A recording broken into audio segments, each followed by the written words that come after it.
100 nights we've crushed the game, where legends are born and nothing's the same. Grind it out hard where champions play. This is gonna be roll our way. Controllers in hand, the pixels ignite. Our passion explodes in the neon light. The grindhouse roars, the crowd won't stop. This is the mountain, we made it to the top.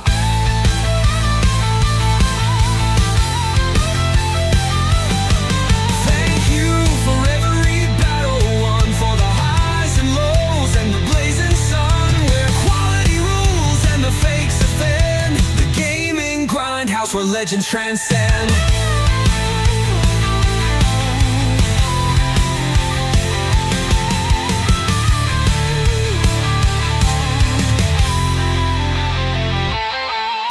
We took the road less traveled by far, kicked up the dust, now here we are. Every glitch fought, every boss slain. The grind is forever, no loss in vain. Raise your glasses, break the chains. The grindhouse stands, we've staked our claim. Stillness fades like a forgotten stream, 'cause we're living the ultimate gamer's dream.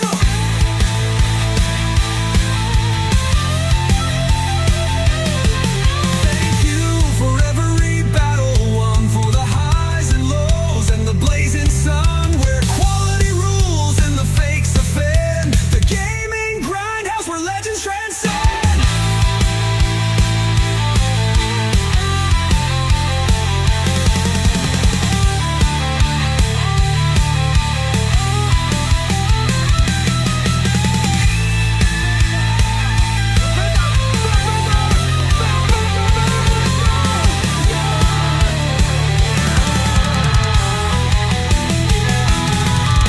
Thank you for every battle won, for the highs and lows and the blazing sun, where quality rules and the fakes offend. The gaming grindhouse where legends transcend.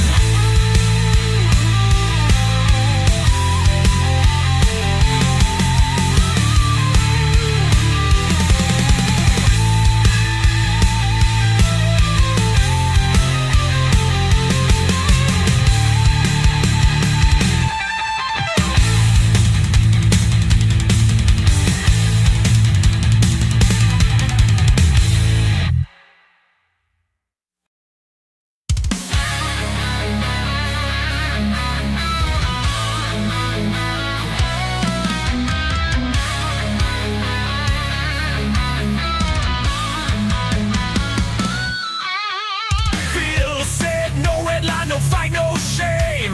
We gotta make that money, it's a numbers game. Xbox is packing up, gotta change the quest. Time to share the love, put the market to the test.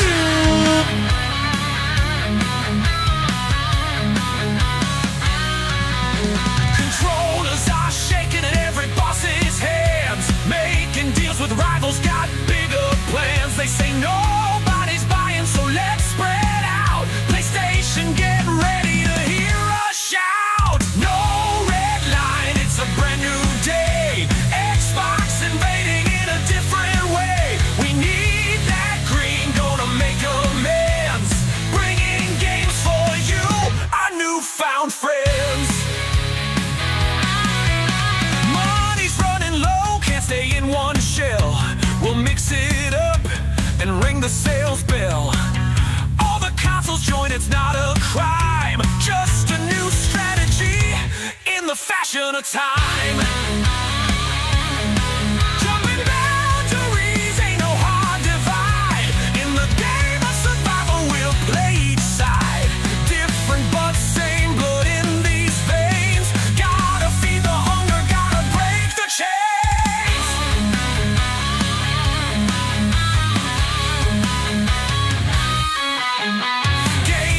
United under one big roof. Competition dies when you're bulletproof. Phil speaks the truth, no need for disguise. We're opening doors, it's a big surprise.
get a PC to wait.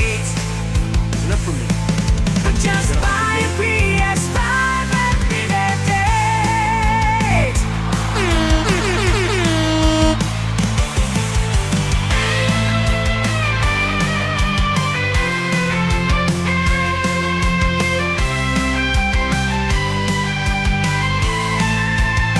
Just buy a PS5 and you will see the level of quality. It's a game changer.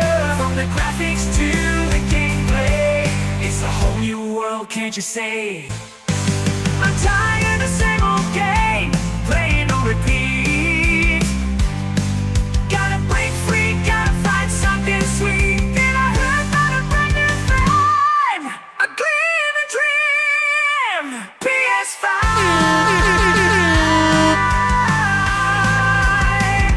It's the answer.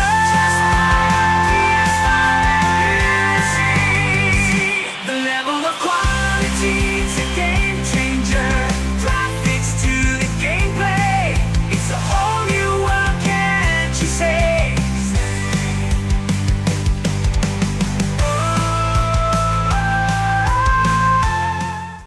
Yo, what's up, grinders? How you doing? The gaming grindhouse is open. Sesame.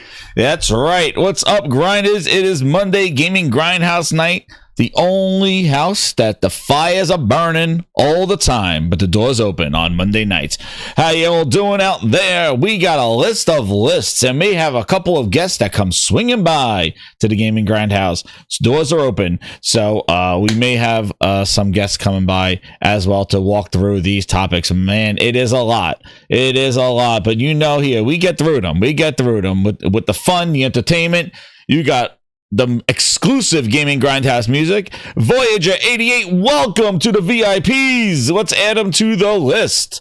Thank you, then, Voyager. Welcome to the VIPs. Enjoy some of the music and some of the videos that we have there. So welcome. Hope you like the music, and yeah, exclusive music. And then the Ultimate Grinders do get all the music day one, couple ones there. And as you see with the golds, we do a lot of Gaming Grindhouse, exclusive Gaming Grindhouse music. The goal tonight, we will do the We Suck Again song. We're doing it again. We didn't hit the goal on the last show, but we'll try to do it on this show to kick off the gaming week that we're gonna have. Already some things already started leaking, people poking their nose around here and there, but grinders, we've been cooking. We've been cooking here. We had an awesome show last Monday, then a show on Wednesday, then a show on Friday, and then an awesome weekend of streaming of Helldivers 2. Awesome time with the Gaming Grindhouse. So subscribe here if you're new. We got scheduled this week, grinders. Coming on in here, hit that like button. We got this week, we got the Gaming Grindhouse tonight. The Gaming Grindhouse saga. We got the Gaming Grindhouse tonight. Epic show. All these topics. Then we're going to have, by request, if nothing comes up crazy, we will be doing an E3 reaction show. We go back into the past. We did it once before. The grinders have been asking for it. We want another reaction show where we go back and look at the E3s. This is the E3 time, so let's go back and look. And you know, give me some of the years that you want to go. We already did the one where we share our games and all that other stuff. I'm thinking maybe we may do 2018, maybe Phil Spencer's first Xbox E3, the first year after the one launch and the PS4 launch. Maybe. I don't know, but we'll see. So we'll do an E3 reaction unless some crazy news comes out. If there's like a rumored state of play or something like that, then we'll do double or do something like that, and then we'll have the Summer Smuggling Grapes Fest on Friday with our good friend Jeff Keighley and his friend in the streets, the Kojima, and we'll be watching that there. So either we'll do it live, probably do a reaction, or we will do it, we'll do something after the show if some news comes out of there. So it's a big week. And then we got the Xbox Showcase on Sunday there. And either we'll watch it live or I'll do a post show on Sunday. Or we'll see. We'll see what it is. If it's a bunch of hokey dokey stuff, you might just do it on the Gaming Grindhouse. But grinders, I'm thinking we'll talk about predictions. This is the prediction show. This is the big show. We're going to predict. We're going to try to predict. I'm going to try to predict what I think. There's a lot of things. You may have heard some of it. but I got some new things coming up. So we're going to get through these topics. A lot of things to talk about. I invited, J-Dub and Frogs. May keep me swinging by. I know J-Dub said he'll swing by. If Frogs is out there, he might jump in. But we got our goals. We're all set. We're halfway through to a new song. You got a song there. I got plenty of songs, and we hit the other goal, so we might have a doubleheader. Let's shout out everybody coming on in here. We got, what's up, Thrifty? How you doing? We got Leech. We got Josh Ayers. We got Wild Wolf. We got Anonymous Boss. Tyran in the house. We got Twisted Sin, Diablo Dark Matter, Voyager, brand new VIP. He wanted to hit in the club. He wanted to be over here with the Herman. Herman! Where the hell is that Herman? Hopefully see me this week. I need 3 buttons undone, chest hairs, Uza Machismo. We need a quality split. There you go. Welcome to the VIPs and the VIP lounge. There you go. Yes, all of them need to be updated. I got yelled at last week. Grinders, I'm still learning. Here we go. Holy shit, I'm still learning. Still learning. Phil Spencer could learn for a decade. I could learn for a week. Holy shit. Twisted Sin with the member of 35 months of VIP. He goes, hey guys, you thirsty? I got some goat milk. Oh, he wants that Phil Ness goat. Oh shit, it's too early for this. Oh no. Are they maybe screaming his name? Oh, man, they can be screaming his name, Phil Ness. Oh, man, it's too early for the GOAT. It's too early for the GOAT. Twisted Sin, holy shit. Yo, what's up, Liquid Data? Yo, Liquid Data, he's my co-developer on our the Purge game. We're going to be making it. We're going to will it into existence. That's what we're going to do right there. Shout out to Striker. He liked that guitar. You like that? Yeah, just buy a PS5. You're using that guitar solo. Yeah, I know. That was one of my favorite music videos I created there. For Brizzle's in the house. And then we got Leech. Socrates, what's up? Compost Smurf. Lucci, what's up, man? I'll keep you those DMs open to see if there's anything. Lucci, you find anything. And Tyran, what's up? How you doing? We're cooking. Everybody cooking in the house. Woo. And there's a community scoreboard over here. There's this new thing here. We look and see who's engaging the most because it's all about engagement. And we got the 1, the 2s, and the 3s. And that will change over the course of the day, or the course of the show. It's only for the show. But we got Wild Wolf at first, Lunchi number 2, and Anonymous Boss right now 3. And that will change as you go through, as you chat, as you do super chats, as you do gift, whatever they do. I think it changes on that stuff. Oh, shit. Luchi's already telling me to check my DMs. Oh, no. Oh, man. Don't tell me I got to add more to this list. Oh, man, I can't be adding more to the list. This is a long list. Took me a while here. Let's see what we got. Luchi's already. What's this? Oh, no. Oh, yeah, I got something going. Yeah. We're going to talk about that. But first, let's just get through some of these things. Leech, everybody's in friggin' engagement.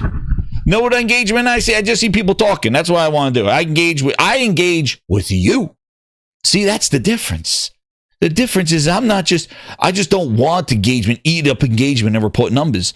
I'm engaging with you. It's a two-way street. If we don't engage, then communication falls flat. But it's cool. It's a little scoreboard. I like it. A little scoreboard cooking over there. And I just got to be on the lookout for J-Dub yelling at me in the waiting room. I gave him the access, so you don't have to be waiting for me in the lobby of the Grindhouse.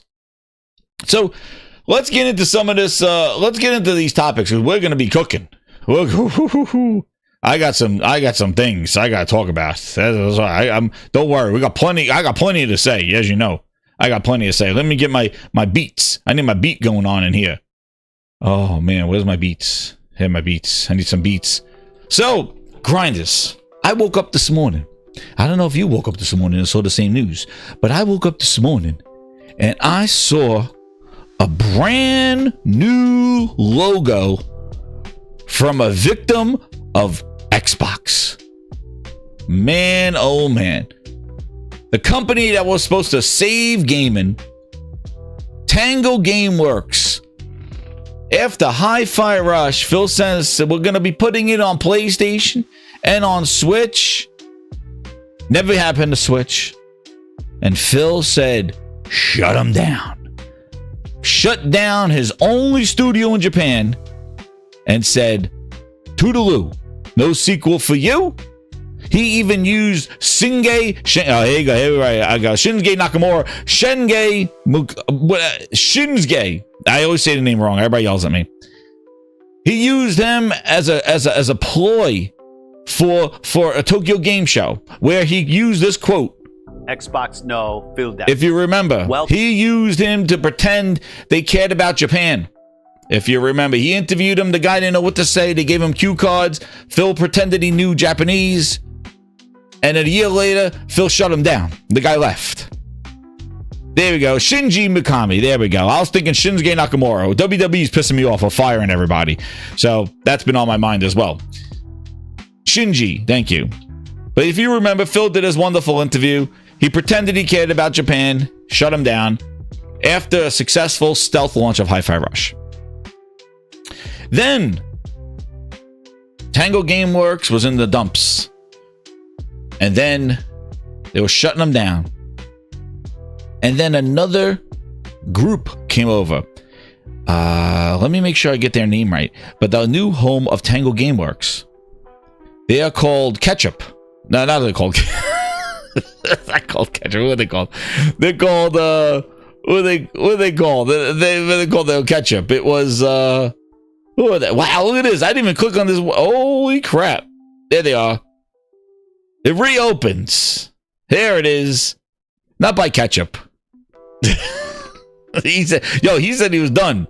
He said he's done, but somebody picked them up. Kraft Ton. I knew it was related to Kraft. I knew it was related to ketchup. You know, I knew it was related to ketchup. Kraft and ketchup. I knew in my head. I was like, Kraft, ketchup, Kraft Ton. Yes, Kraft Ton picked them up and said, guys, we believe in Hi-Fi Rush, and we're going to make a sequel. And not only are we going to make a sequel, but we're going to put it on PlayStation. Yo, craziness. And then they came up with a whole new logo. Look at this reboot. Is this their reboot, man? Tango Gameworks lives on. They kept the same name. Kraft Ton purchased them because Microsoft said too much, I guess. And then basically, they're also creating an unannounced action game. We know what it is. It's Hi-Fi Rush 2. But it's interesting is that we've seen them already, like their first public appearance since being let go, and they had Hi-Fi Rush and they had it running on the PlayStation. They're using the PlayStation as the demos, even though they launched Hi-Fi Rush initially on PC and Xbox. Now they're rocking with the PlayStation version. There, what's up, Dog Zone? How you doing, man? And then there you go, and Hi-Fi Rush. And what's crazy in this story is that this game, Hi-Fi Rush, was the reason why Kraft Ton purchased them. That's what's crazy. Like, they saved the studio. About half the studio was saved and is now working in Tango Gameworks. But it was very interesting that they found value in this game when Microsoft didn't. And what's insane, it's almost like a situation, somebody just brought it up, with R-Truth. WWE released him, did not renew his license, his contract. They just used him on Saturday Night's Main Event to fight John Cena, and he had the funniest intro. He basically was good John Cena. Face John Cena. Everything to the T. Had him in that match. And then they don't renew his contract. Why would you use him if you know you're going to let him go? And this is the same thing over here. Hi-Fi Rush was one of the 4 games. It was one of the 4 games going to PlayStation. And Phil Spencer said, we chose these games because we want to build these worlds and make potential sequels. That's what he said. And Hi-Fi Rush was one of the 4 games. And wouldn't you believe that once they made that PlayStation version, wrap it up, you're done. We're shutting you down and you could keep your game. We are done with you. The only Japanese studio that they spent so long to try to get a foothold in Japan. Nope. That's it. Only Japanese studio. They could have built upon that. Nope. And it was one of the 4 games. So they found value in Hi-Fi Rush to use it as one of the 4 bridging games to PlayStation and to Switch. But they closed them down before the Switch. They used it as one of those games. They found value in that to use it as the bridge. But then they shut it all down. And then Craft Hunt came and picked them up and gave them life. And now they're happy and they're making a sequel or a new action game. And they just showed the logo today. New logo, new vision. And I'm thinking, let's start predictions. Prediction number 1. We may see something from them at one of the shows or allude to what they're working on. So they got the brand, they got ready to go, and maybe we see a trailer for Hi-Fi Rush 2. Maybe it's too early. Maybe right now they're just using the logo and they're rebranding as sort of what they're working with now, because it says right here they're hiring for unannounced action game, and that's June 2nd. So basically they're still recruiting, so maybe they're not ready to show the game. But there you go. Or maybe with this logo they announce Hi-Fi Rush coming to Switch 2. There's predictions. There's prediction number 1. Ding ding ding. Where's my ring? There's a prediction number 1. There you go. There's one. We may see this new logo and an announcement of Hi-Fi Rush coming to Switch 2. There you go. There's a prediction 1. Catch them as we go through them, grinders. Craft Hunt. So yeah. So that's what I woke up this morning to that one, which I thought was interesting. Speaking of the Switch 2, by the way, it releases this week. And I'm already pissed. Because it looks like my pre-order is either canceled or been delayed from Tajay. I was like, they haven't done anything to my Switch pre-order. And remember, I've been on the teeter-totter. And some of the news, I don't know, man. This Switch got me in a rut. The same with Carlito. That's right, Voyager. Another dude. They were waiting for yo.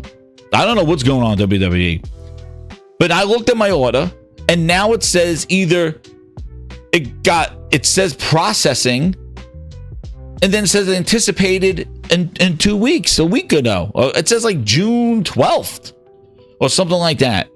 It's like in 2 weeks. I'm like, whoa, what do you mean? And then what I've been reading is that apparently they didn't have enough in the initial shipments, and people now are getting like second and third shipments. As usual, retail sucks again. As usual. Oh no! We suck again! But the thing is like, I don't even know. I'm not even torn that much. I am like, if you ask me about the Switch 2, I am like maybe 85-15 of like, I really don't care. And the hot 85 is I really don't care. Like, I'm just like, yeah, you know, maybe for the kids. But you want to know what? I got so many games.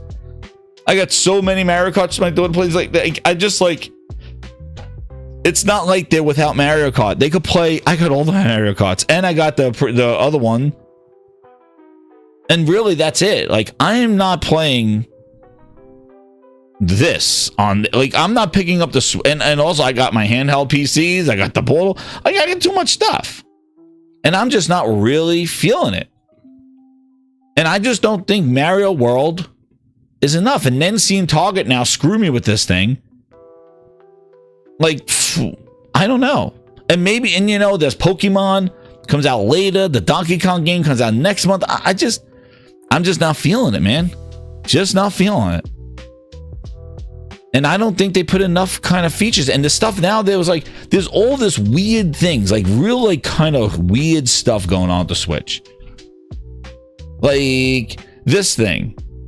And again, like, it's strange. Like, Switch 2 owners should not remove the protective film covering its screen. Just weird, like, weird Switch things. And then, listen, dude, shout out to J-Up. Like, nobody's buying, I don't know who's buying the Switch 2 for Cyberpunk, but grinders, look at this. Look at these numbers. Like, my thing is that in 2011, 2012, and this was the only way to play this on the go, you know what, maybe.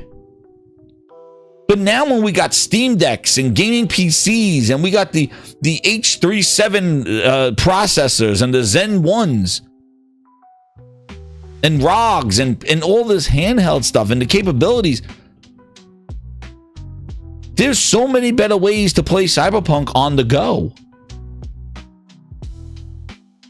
I just don't see this.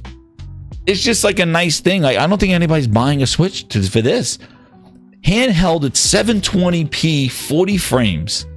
Quality mode, it's 1080p, 30 frames. And we know what 30 frames means on this channel. Grinders, hit that like button. We know what 30 frames means on this channel.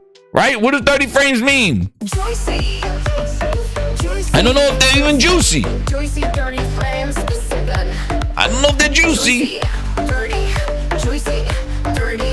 Juicy. On that bitch. Xbox. Juicy. I don't know. But we got juicy frames.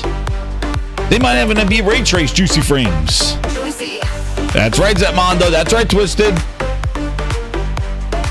They're juicy. They're juicy.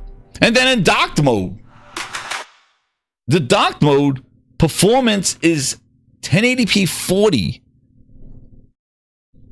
And quality mode is 1080p 30. And they're pulling the same horse shit where they're like, oh, 4K. Because it up-reses to 4K. Yo. I just don't, dude. 1080p 40 quad performance mode. Yeah, between 30 and 40, I understand. Like the 45 frames if you want battery life. But we know that this thing's not capable of doing it. And what's crazy is that the Cyberpunk actually has like a Steam Deck mode. Like a Steam Deck mode, right? It actually has a Steam Deck mode. So they actually build Cyberpunk to work on a Steam Deck. And still, look at these things. Like, I'm not playing third party on the Switch 2. I would never buy the Cyberpunk for the Switch 2. Like, I got so many other things. And we all know that these games, all these third party games coming to the Switch 2, it's all like a bunch of Me Too. Like, hey, look at what we're doing. Because they just want to get their games out to that audience. But we all know that everybody's picking up the Switch 2 for Mario Kart World. Like, that's it. Like, that's it. That's what people are doing. Yeah, these other games are there. Maybe they'll pick up a Cyberpunk. But nobody's lining up to play this, first off, old game on a Switch 2 in this type of performance. And who knows if this is even smooth 30 frames or whatever the hell it is. Who even knows? It may be choppy. It may who knows what it looks like. And maybe on that screen, at a 1080p screen, maybe it looks decent, but it's still very low frame rate. Like if you were doing 720p, 60, 720p, 120, you know, or 100. I don't even know if it has ray tracing. I don't know. But like if these are real, who knows, dude? It's old hardware. And as I said before, the problem with the Switch too is that they really did, and this is where I'm in the camp, is like I really don't see any new kind of gimmick or interesting that I could see them utilize it in games. Like that mouse bull, nobody wants to use the mouse. Like that mouse thing, I think it's going to be a couple of mini games, and that's it. Even that controller demo costs like $10. Which it's just a bunch of little mini games like mini golf and stuff like that. So for me right now, I'm not saying if you love the Switch 2, don't get it, because Mario Kart World is a big pull. That's what's holding me in. I'm like, do I want to play that? And I just have so many games for me, and my kids are like playing their stuff. And my daughter's young. She's not really, I need the new Mario Kart. Like she's kindergarten. She just plays Mario Kart. And I got all the Mario Karts, pretty much. So I'm just thinking I'm going to hold off. Especially now with Target doing what it's doing. They may have canceled it already and did it to me. But that was the only way I could get the pre-order. Best Buy glitched out. I got it on Target, but that's it. But I'm going to give you a hint, Grinders, because we're not going to just poo-poo. I'm going to give you a hint. What I've seen, if you have a Micro Center, Micro Center seems to be a place that may have it still. I've looked in, I think, because I was looking somewhere else if I really wanted to get it. But it's just strange. Like, I just feel that Nintendo really is resting a lot on laurels and just, you know, and this is crazy too. Like, grind is like, yo, look at these look at this racing game that's coming out for the Switch too. Man, look at this. Yo, there's like no textures. Like, look at this. I don't even know what this is running. Hopefully this runs 60 frames, grinders. You know? Do you know there's a big racing game coming out for the Switch too? This is crazy. I don't know if this is a performance mode or not. I don't know. You know what game this is? That's great. I was just going through Switch 2 screenshots and I saw this racing game. I'm like, yeah, I don't know. Storm is coming. I don't know, grinders. What do you think?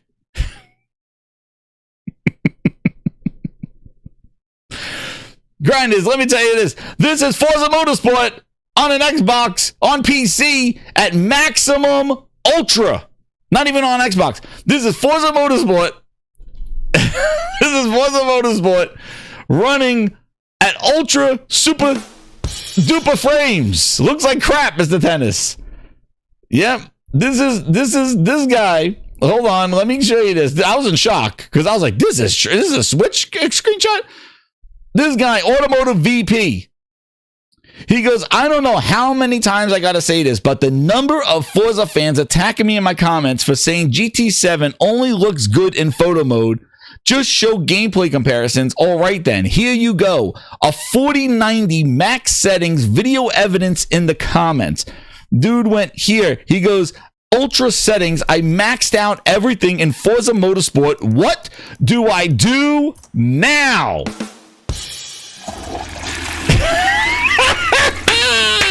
Grinders, you gotta keep your head on a swivel at the Gaming Grindhouse. You never know what you're gonna get. You never know. Never know, grinders. This is this game, Forza Motorsport. Turn 10, you should be ashamed of yourself.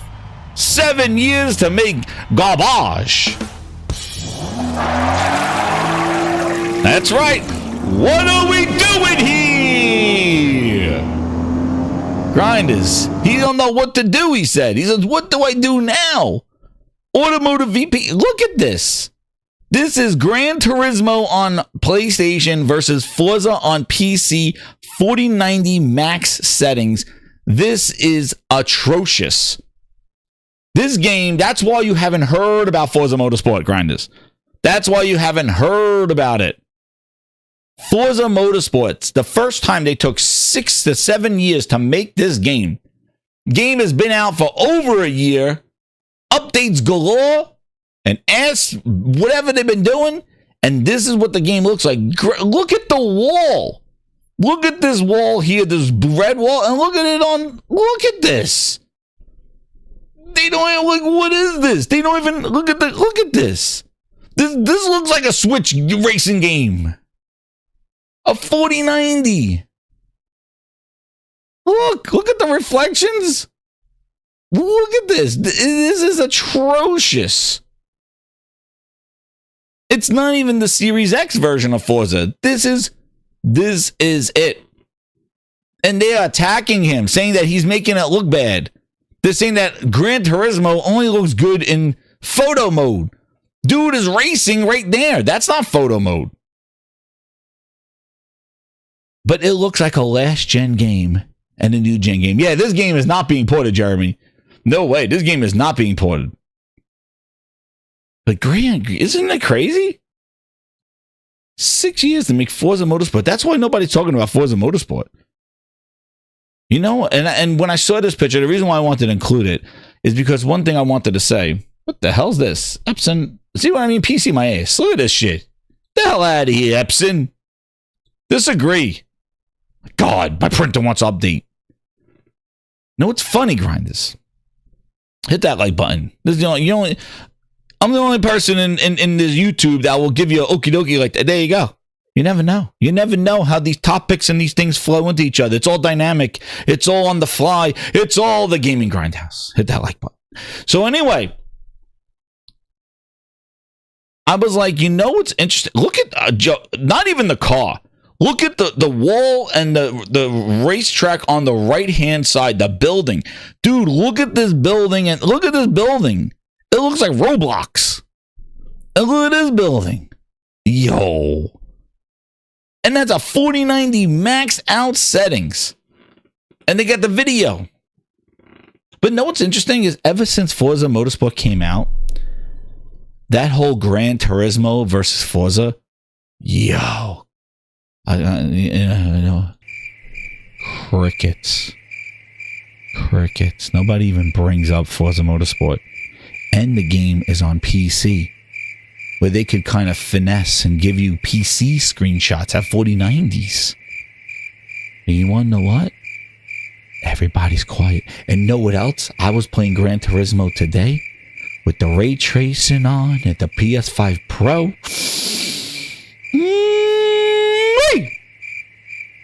Even looks better than it originally looked with the lighting.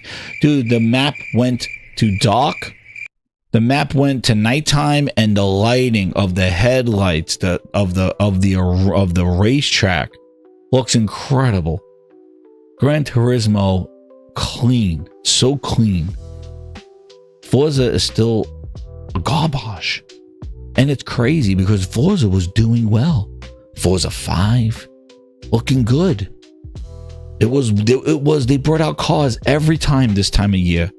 When we go back and do an E3, they bring out cars every single time. And this is what it's become after 6-7 years. Tell me more about the quality of Xbox Studios and those booty fingers. And trash finger. And the picture speaks, but you know there's been no verses anymore. Nobody's talking about it. And this guy, Automotive VP, gamer across all platforms, car game addict, game design student, virtual photography. And he says these Forza dudes are coming after him. And he's like, I have everything on Ultra. What do I do now? And there comes everybody. What do you do now? They're talking different languages. They don't know what to do. Dude, that's trash. Oh, it's the time of day. Here comes the damage control. It's the time of day. Yeah, it's the time of day. Dude, it's daytime. It's daytime. Oh my God. Yeah, because all of a sudden, when the sun goes over here, the car's gonna what? Get all these, the car's gonna get what? The car's gonna get a spoiler and stuff like that. All of a sudden, the car's gonna, yo, it's the sun. Dude, didn't they say it was the sun when Halo looked like trash too? Yeah, it's the sun. Yeah, my ass is the sun. It's the sun. Look at these bitch ass trees. Oh man. Yeah, it's the sun. The sun's gonna fix this door. It's gonna fix the asphalt. Yeah, the sun's gonna fix it. The sun's gonna fix it. When you move the sun, it's gonna add these lines. It's gonna add the red line in the middle of the sun. The sun's gonna fix everything. The sun's gonna make the building look crazy. The sun's gonna fix the building. The sun's gonna fix the building. Oh shit. The sun. Fucking these people. Yeah. The sun's gonna fix the textures of the sign. Look at the sign here in GT7.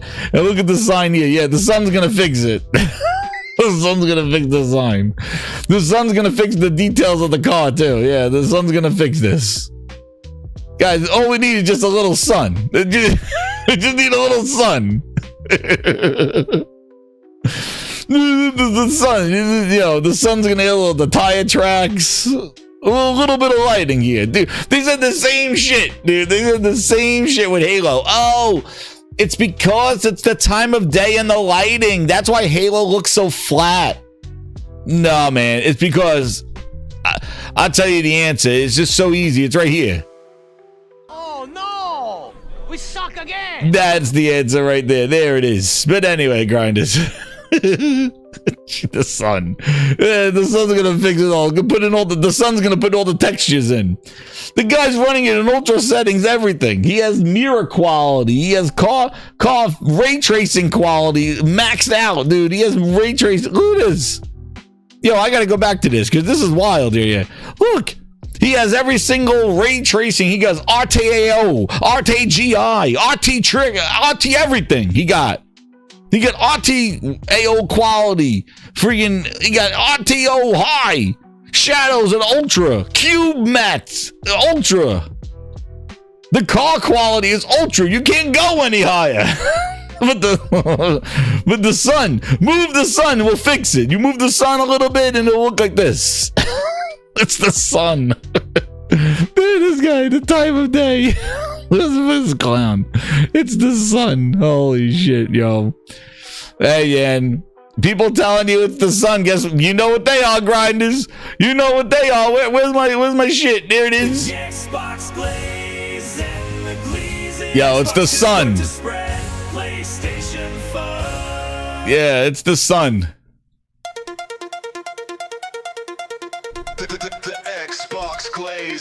Yo, if that's a glazed screenshot, it's the sun. It's the sun waiting for the tools.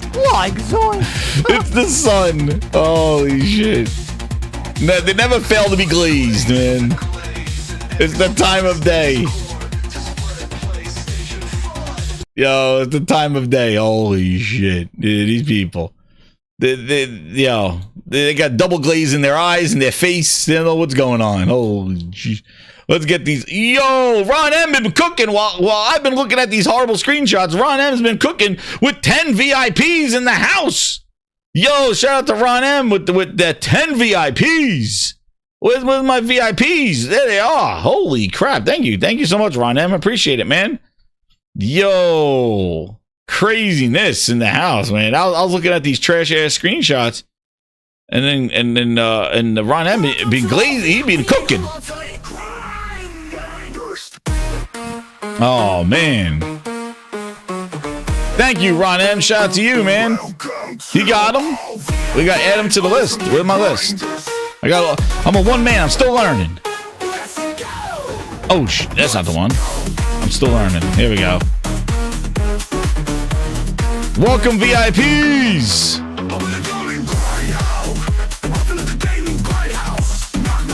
Let's get them cooking. Let's go. We didn't get to all the topics yet. We're cooking already. We're cooking already. I was running amok. You said I was running amok as I was looking at that. Yo, and we did the juicy switch though. Hey, whew. Now speaking of GT7, so now. This is the other thing. And so share it out, grinders. Yo, Donnell Brown wants to be invited to the show so he can defend Phil. Oh man. Yo, everybody's in debate mode ever since Porter Rock has been cooking. Oh no. Everybody's in debate mode. Grinders. You want to defend Phil. He's still learning. He learning. Dude's still in first grade. He's still learning. Holy crap. Listen to Mr. Tennis, #1 on the community boards. Everyone hit that like. All right, grinders. So another thing that came out today.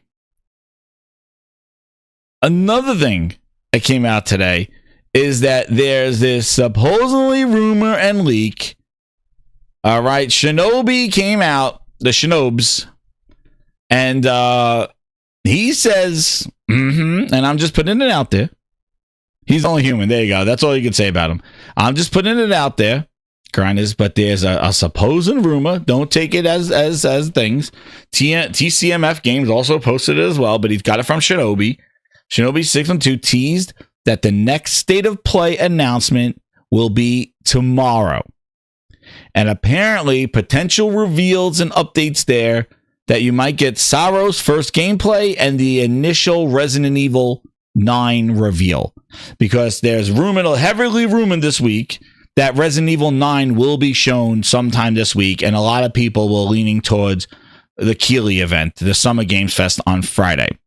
But they're thinking that Sony's going to drop State of Play, and not like, I think the State of Play announcement, so maybe say tomorrow we're going to announce State of Play on Wednesday or something like that, or Thursday. So the announcement will be tomorrow. That's what the rumors are about the State of Play. And, you know, if you go by what Sony has done before. They have done like an end of May state of play. They also have the days of play going on currently right now, where everything's on sale. The console's included. The PS5 Pro is $650. A Call of Duty PlayStation, $400 cheaper than a Series S booster. After $80 billion of Phil Ness made sure that Call of Duty was bundled and also on sale. Insane. You can't write this stuff up, man. Phil Spencer must be wearing a PlayStation shirt underneath all those jackets that he has, because there is nothing like the like, you want to see people, like, I remember people saying that Phil is taking knees, and you know, he's a beast incarnate. He's gonna take all this out with all this money. Big Daddy Phil, you don't anger the beast. I've never seen a company fold that's bigger than the other company and like just rolling out the red carpet to somebody who like. Their history with Sony, they created the Xbox 2 because Sony was going, what they were saying, Bill Gates slamming on the table.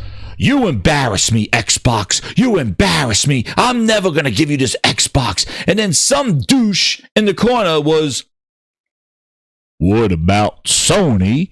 And then all of a sudden they go, what about Sony? What about him? Make an Xbox. You got my full approval, Balmer. And it was the Valentine's Day Massacre meeting. And they didn't make Xbox because they go, what about gamers? What about the gamers? No. They go, what about Sony? It wasn't what about the gamers. Oh, we're making DirectX and we could get gamers and bring games to people and tell stories and build IPs and build franchises. No. The quote wasn't, what about gamers? What about this market? What about billions of gamers out there, the kids that love Nintendo and love Sony and love Genesis and Sega? It wasn't what about the gamers. It was, what about Sony? Like, that's what and they spent 20 years to justify why they need to beat Sony. And you could go, well, it's different times now. Is it? Is it different times?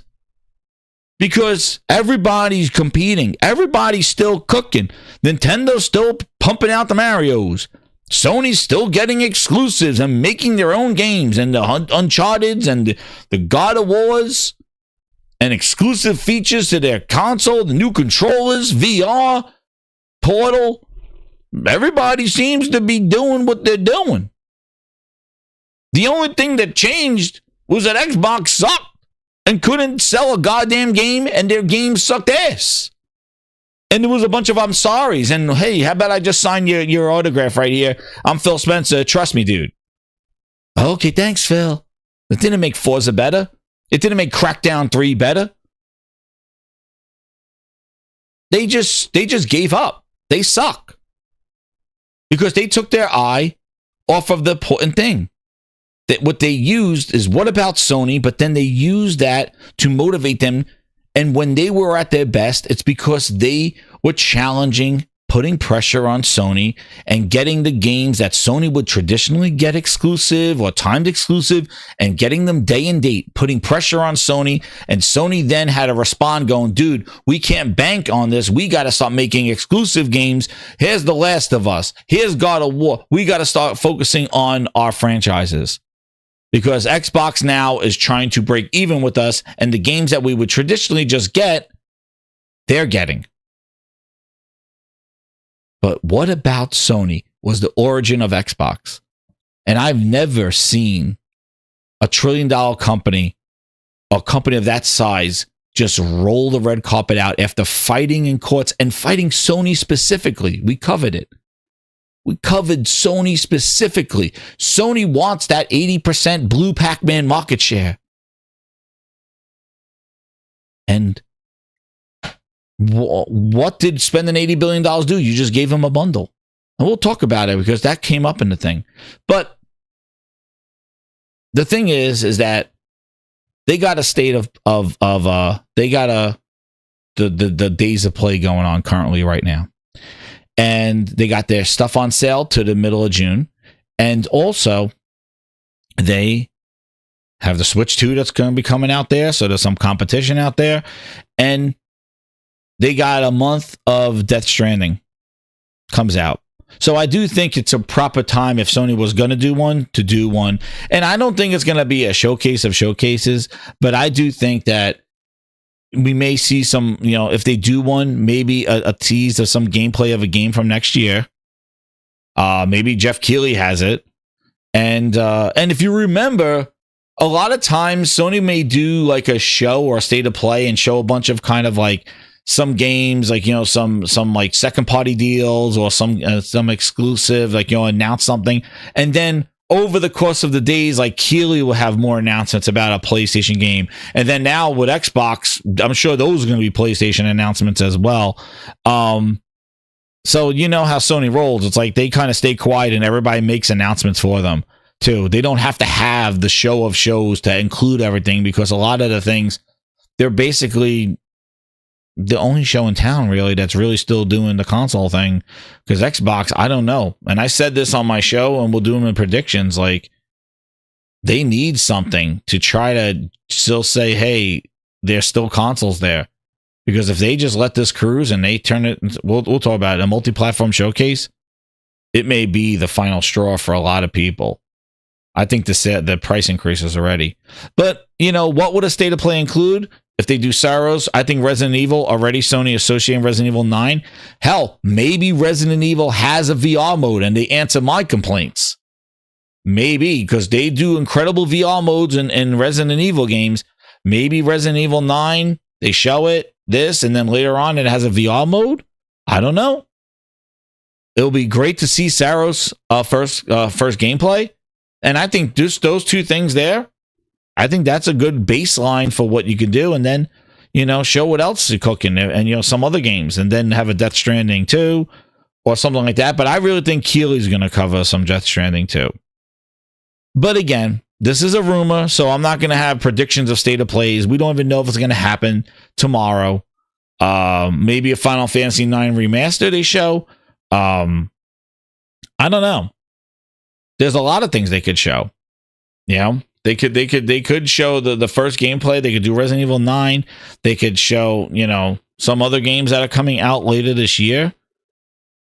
But Ghost gameplay, or just remind that, I think they might just do another one later on there. I think this will be more focused on the Death Stranding, if they do one, with some Saros kind of future gameplay with the Saros there, and then like a Resident Evil partner idea, and maybe announce a VR mode for Resident Evil 9, because that would probably be exclusive to them or something like that. Shout out to Michael Meridian with the 5 VIPs. He got the tool, man. We got the tools in the VIP house. We got 16-Bit Kev, Ryan Land, Sandos, and M. Gene.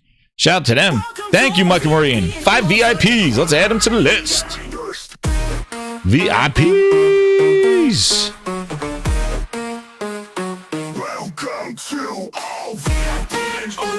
We got them. Where are they? Where the hell are my VIPs?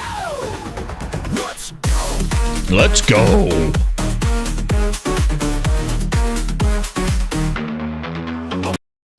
There we go. Twisted Sin says, we have seen enough of Death Stranding 2. Okay. Yeah. You know what? And also, you know, that takes me to, so we'll see if it gets announced tomorrow.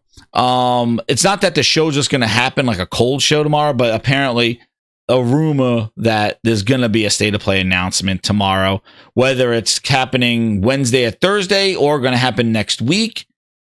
I don't know. But you would assume that they have something along the lines, if you're having sales on a bunch of games, your hardware's on sale, your services are on sale, why don't you make a little bit of public noise, knowing that this is traditionally when a lot of announcements and things are coming forth, right? And I think Saros gameplay would look like that would be awesome.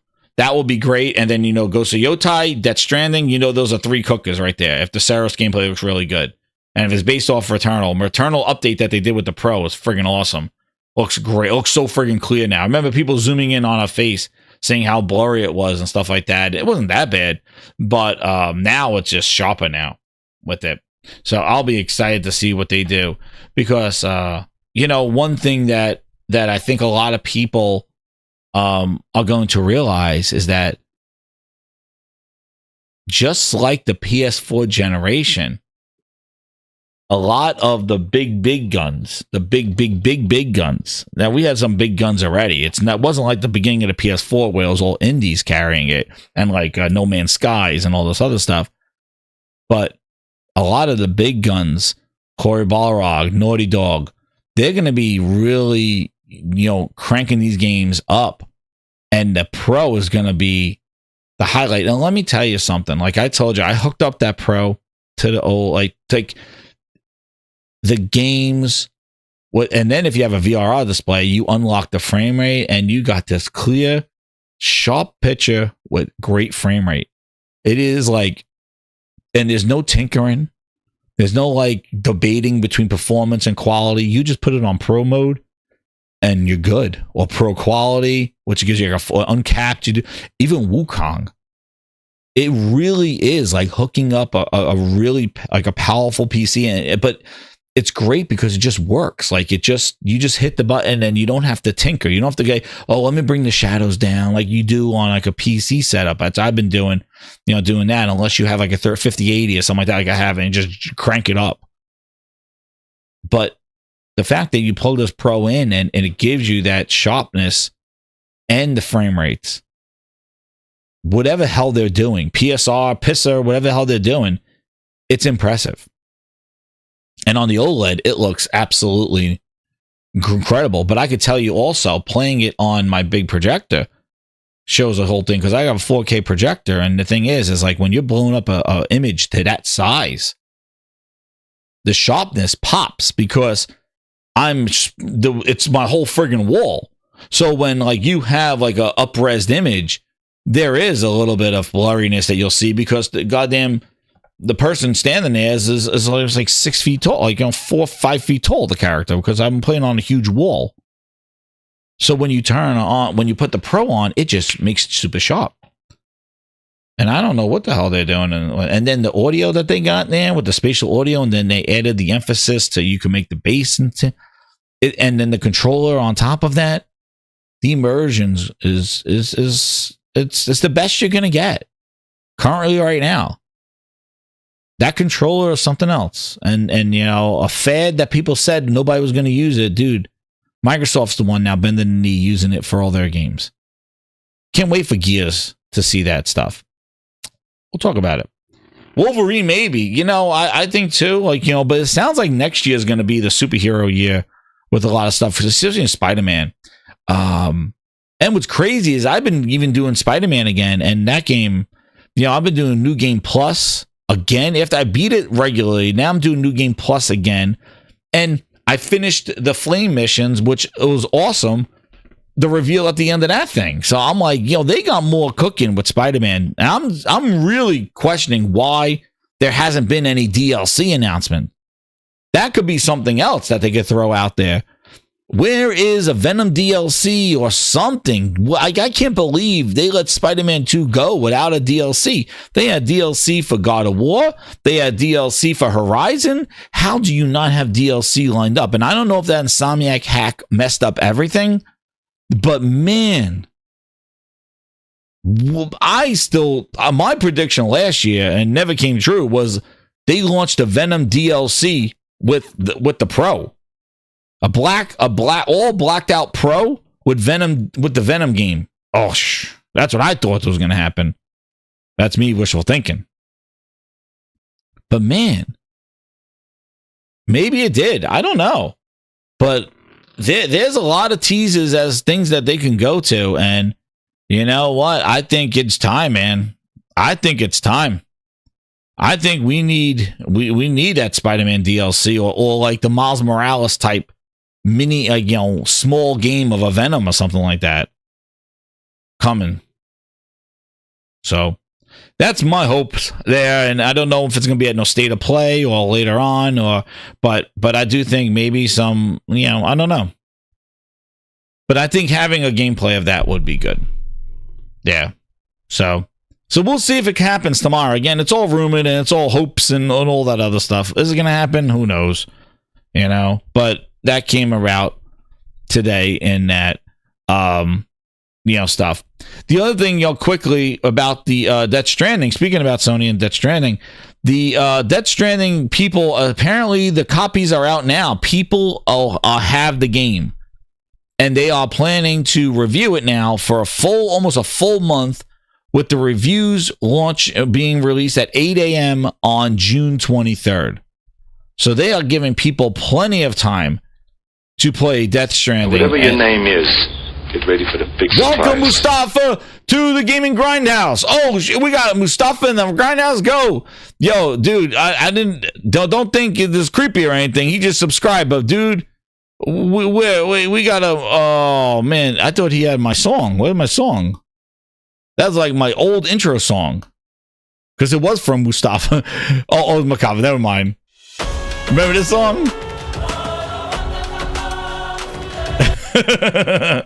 Yo, I thought it was saying Mustafa. Never mind. It's different. I thought it was I thought they were saying Mustafa at the beginning. Sorry, man. But welcome to the VIPs. Well, not VIPs. Welcome to subscribing. Thank you. And anybody, subscribe to the Gaming Grindhouse. We're growing here. We're almost at 30. Well, we're about 40 away from 3,100. So it's crazy. So thank you again for subscribing, man. Appreciate it. Hit that subscribe button. And hit that notification as well. So here you go with the Death Stranding. Death Stranding 2 reviews will be live on June 23rd at 8 a.m. So they're giving people a huge, about 20 days to review this game. So apparently people got review codes this week. We know Kojima's having a big showing of it. I think not. He's going to announce something at the Keyless, but I think this week or next week, Kojima's going to have some stuff on it. Listen, I think Josh said something like that. Yo, I think I've seen enough. I just want to play it. So the preview is going to be like a 40-hour. Yeah, it's going to be huge. There's a 40-hour preview. A huge preview. And then the reviews will be live on the 23rd. So people are already going, yeah, this game's going to be a masterpiece. All right. You know that Kojima does not miss a beat with the quality and the storytelling and what it is. And from what the preview said, yeah, exactly. I don't care what the reviews say, but from what the preview is saying is that they basically took a lot of the stuff from the first game and they just amped it up and they made it fixed a lot of things and made it a lot more of what they wanted it to be, and not, some of the nuances and the things that annoyed some people in the first game. They corrected it all, and they amped it up. They amped it up. So yeah, this game is going to be crazy. It's going to be huge. Even that photo mode looks wild too. It looks so surreal, that freaking photo mode in it. So I've been running through with Death Stranding. I've been going through it now, trying to wrap it up to get ready for Death Stranding 2. So I'm close to it, and yeah, really good. And I hit the accelerator part, so now I'm really ready to wrap it up and get ready for the second one there. So been crunching away at that there, and just like whenever you get into the cutscenes, whenever you finish something and you go from one episode to the next one, the chapter to the next one, you just have that control in your hand and you just mesmerize with the acting, the capture, and all the craziness that's going on. And yeah, it's very unique and really messes with your mind. So that's what I'd say. It's just mesmerizing. You just put and you want to hold the control because it vibrates and does things, but man, you just sit there. Yeah, Tim, yeah, Metal Gear comes out later this year too. Ooh, I'm telling you, if you look, this month is cooking. June is wild. Also, too, I told you I've been playing that other game, Rematch, that soccer game. I'm pretty upset that the beta ended because I'm excited for that one as well. That was really cool. But you got June has a lot of great games in it, and then it looks like August is going to be the next cooker. I don't know about July so much, but August looks like the next cooker that we're doing. So That's going to be incredible too. But yeah, so they're getting there. They've got the previews on there. They're ready to go. And reviews will be on the 23rd there. And like I said, this is a busy week, man. There's a lot of stuff going on. The other thing that got announced today is that there's going to be an IO showcase. And we know what IO is releasing. We know what they're releasing. IO Interactive. I was saying IO. But they September's even crazier, Wild Wolf says. Oh, damn. Yeah, September's being crazier. We got June 6th at 6 p.m. Pacific Standard Time. They're going to be covering, IO Interactive is going to be doing the First Light James Bond. If you remember, that was there, and that was a thing. Hitman World of Assassination, some more Hitman. And then Mind's Eye, which Mind's Eye comes out this month, and it looks good. But I did read that it is a linear game, even though it's in an open world. It is kind of linear in the sense it's about, I think they said 30 so hours or 20 hours or something to finish, 20 to 30 hours, I think, to finish it. But it is a linear, like they kind of have these linear missions there. I'm hoping it's good. I like to see more of it. I think what they showed looked good. But yeah, we'll see. And then it'll be very interesting to see what they're doing with James Bond. I think the big thing is, I don't know if they confirmed it or not, whether James Bond is going to be first person or third person. I don't know if they said. And anybody in the chat, if you know, did they say what it was? Let's see what they said in the YouTube video. Hold on, let me go to it. Let's see if they said anything. Oh no, it's just live in 3 days. They got 72 people waiting in there. Hell is Us is this year as well, yeah. So you got 72 people waiting right now, and it's in 3 days. But I don't know if it is third person or first person. But we will see. We will see what they do. But that's coming out. That's in a few days as well. So we will be seeing what comes out of there. See more of Mind's Eye. And Corey says Mind's Eye is not open world. It's hub design. You can't go everywhere, but you can go off the beaten path. Okay. And it looks good. It looks like a blend of like GTA and Just Cause. Hell is Us is September. As I told you, September. You're right. September's going to be wild too. All right, Neil. I might get it too. Like, I'm always down for, like, blowing up stuff and kind of semi-open world things. Like, again, like, just because it's not open world, it's there. I just want to make sure if the gunplay is good and, the gadgets and things like that, like, those are cool. Like I said, like, Just Cause was like, Just Cause 4. I love Just Cause. That was wild. All the stuff you can do, man. I loved it. I remember, man, I was playing, Just Cause was great. So, yeah, we'll see. We'll see what but this just got announced today. They're going to have that. So there's going to be a showcase. So they're doing a showcase, which is great. Like, more showcases, more people showing off their games. I would be happy if everybody, all the publishers would have a showcase or just kind of a show or just showing off their games if they have a lot. But yeah, that was cool with that one. And then we got, what else they said? But does anybody know? I was looking in the chat. Does anybody know if do we know if 007 is going to be first person or third person? Yeah, Henzo, it's not open world. It's like open. It's flexible, but like it is linear missions in the sense that's they're saying too, in an open hub. But it's not like a GTA type thing. Where you kind of like just like crove around and go to missions and stuff like that. I don't think so. And True Virtual, I don't know where True Virtual is. It's a chip that lets you hack devices. No, so they haven't said what First Light is. So we'll see. Because I'm sure. Here's another Grindhouse prediction number 2. Wait a second. Grindhouse prediction number 2, Grinders. Here's another one. Here's another prediction for you. Where's my bell? Where's my bell? Grindhouse prediction number 2. First Light 007. You're going to have a lot of people either angry or happy if they go first person or third person. That will be the big takeaway.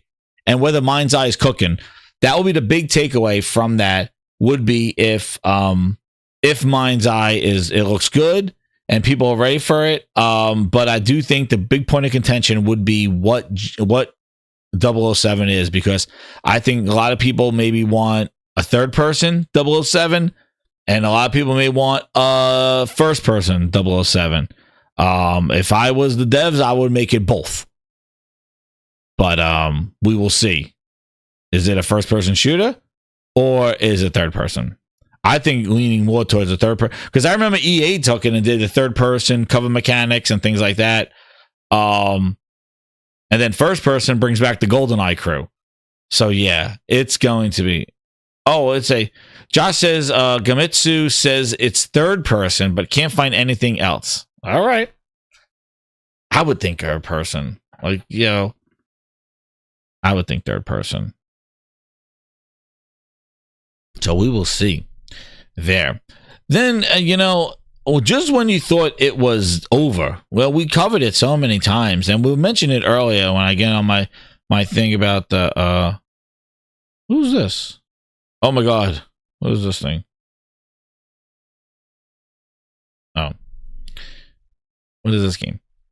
Yeah, so another thing that, Brad Sams did a video, and he brought up a whole point about what we've been talking about since day one since Microsoft increased their prices.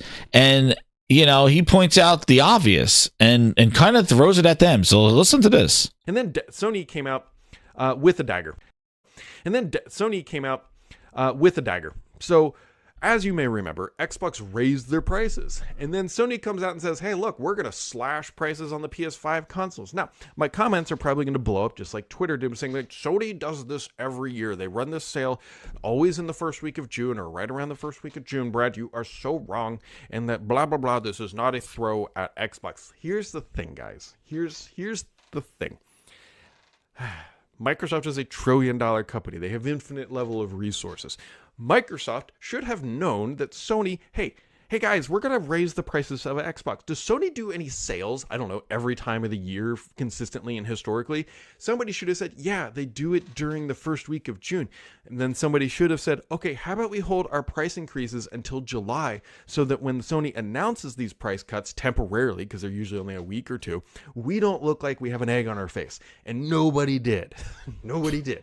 So yes, these are sales that happen every year. It doesn't change the fact and the real ugly fact that right now with this sale, you can buy a full PS5 digital console with Call of Duty Black Ops for less than an Xbox Series S 1 terabyte without Black Ops.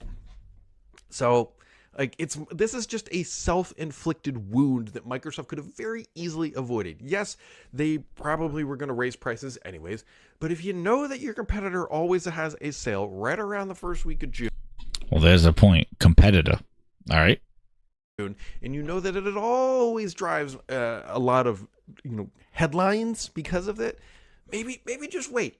Like, did they really make that much more money between then and now? I guarantee that Microsoft thought Sony probably wasn't going to run the sale. That's the naive or maybe, thought. I don't even know how to contextualize that.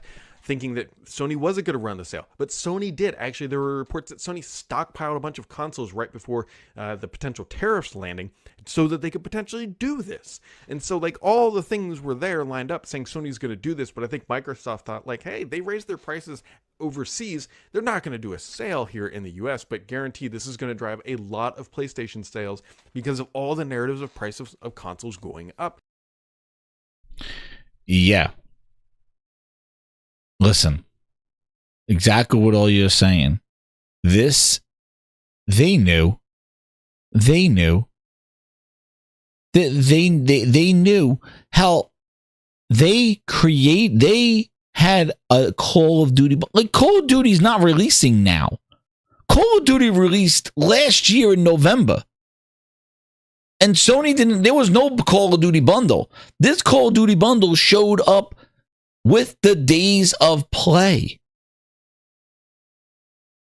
So Microsoft, who owns Call of Duty for $80 billion, Grab your controller, it's time to complete. right? $80 billion. Xbox, take your seat. We're always last in the race. We know Josh Groban. They have Call of Duty for $80 billion. Sony didn't just go, oh, you know what? We're putting Call of Duty in a bundle, and we're going to put Call of Duty on the box. You know, because like Phil says, Box is in the name of our brand. hey, Phil, there's Call of Duty on PlayStation. Handheld? Yeah.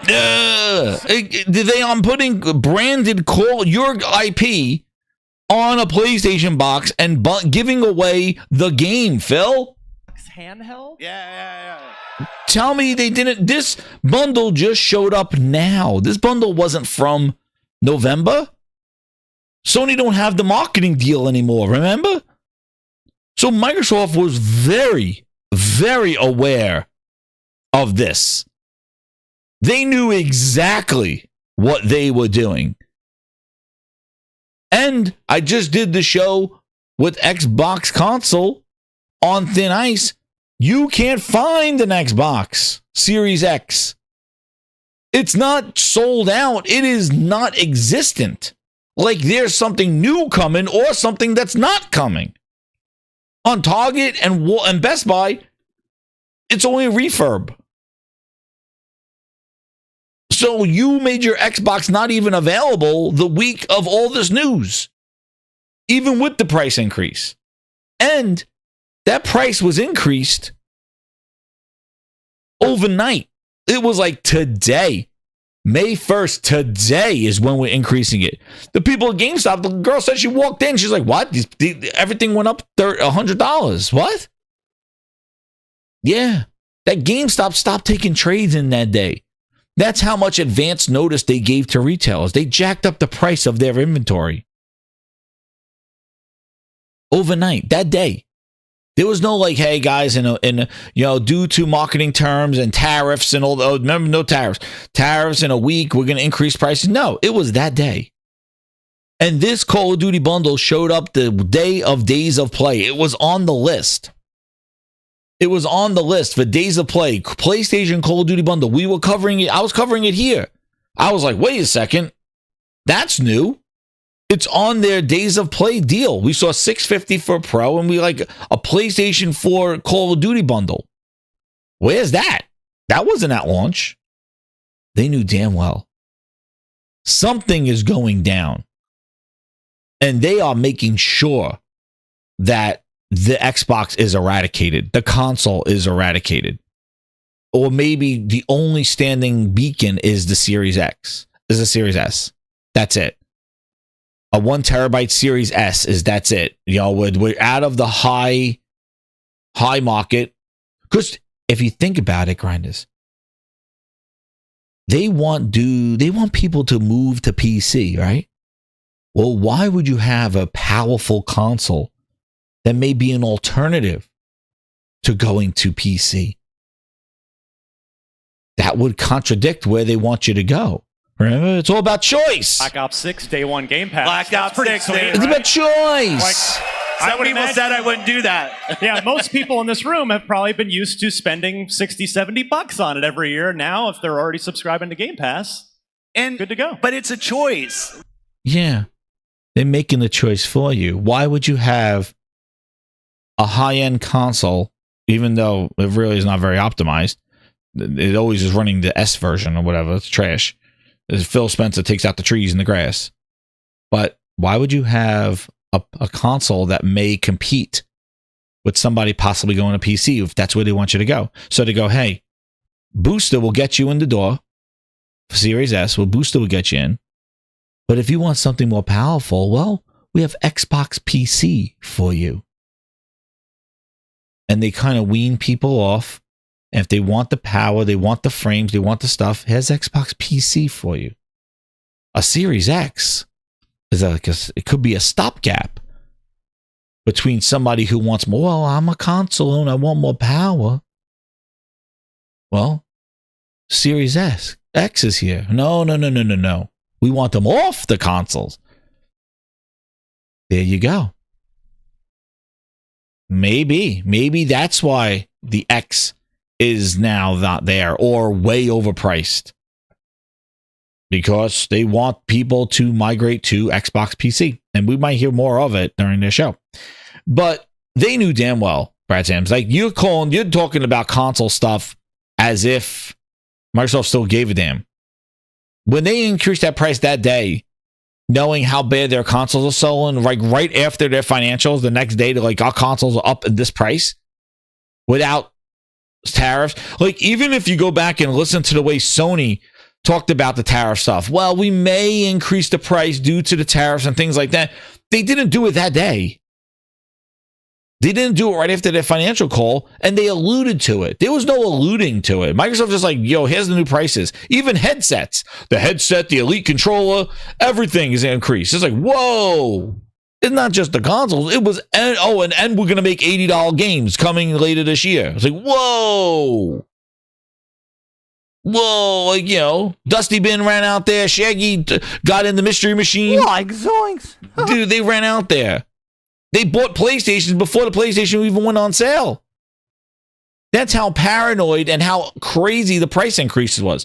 The Xbox price increases on the console was so high that dudes who had an Xbox went out and bought a PlayStation out of the fear of price increases. Because Xbox scared the living shit out of them. They're like, yo, $100 more, yo. They ran out there. There was no game that came out. Oh, you know what? I'm getting an excellent PlayStation game this week. Let me go buy a Dude, Xbox scared them right. They scared the shit out of them. They're like, yo, $100 increase for booster. Holy shit, I gotta go buy a PlayStation. It's like, what? Dusty Bin, he ran out there. He said, put the cookies on hold. He put 2 pros. Fucking, he had a menage a trois. He was buying all this. Like, my second pro. He rubbing them up all over the place. He put 2 pros. Menage a trois. Mr. Go buy a PC. Shit, Dusty Bin.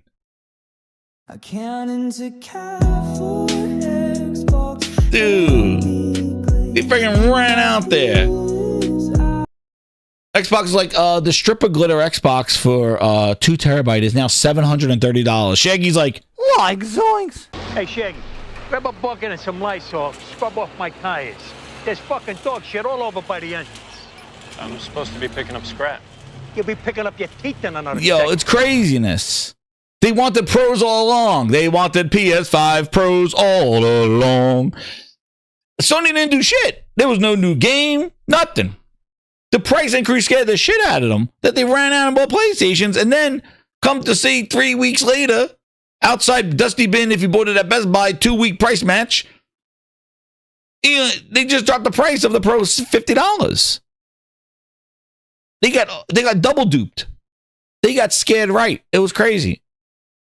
So Brad Sams, Microsoft knew exactly what they were doing.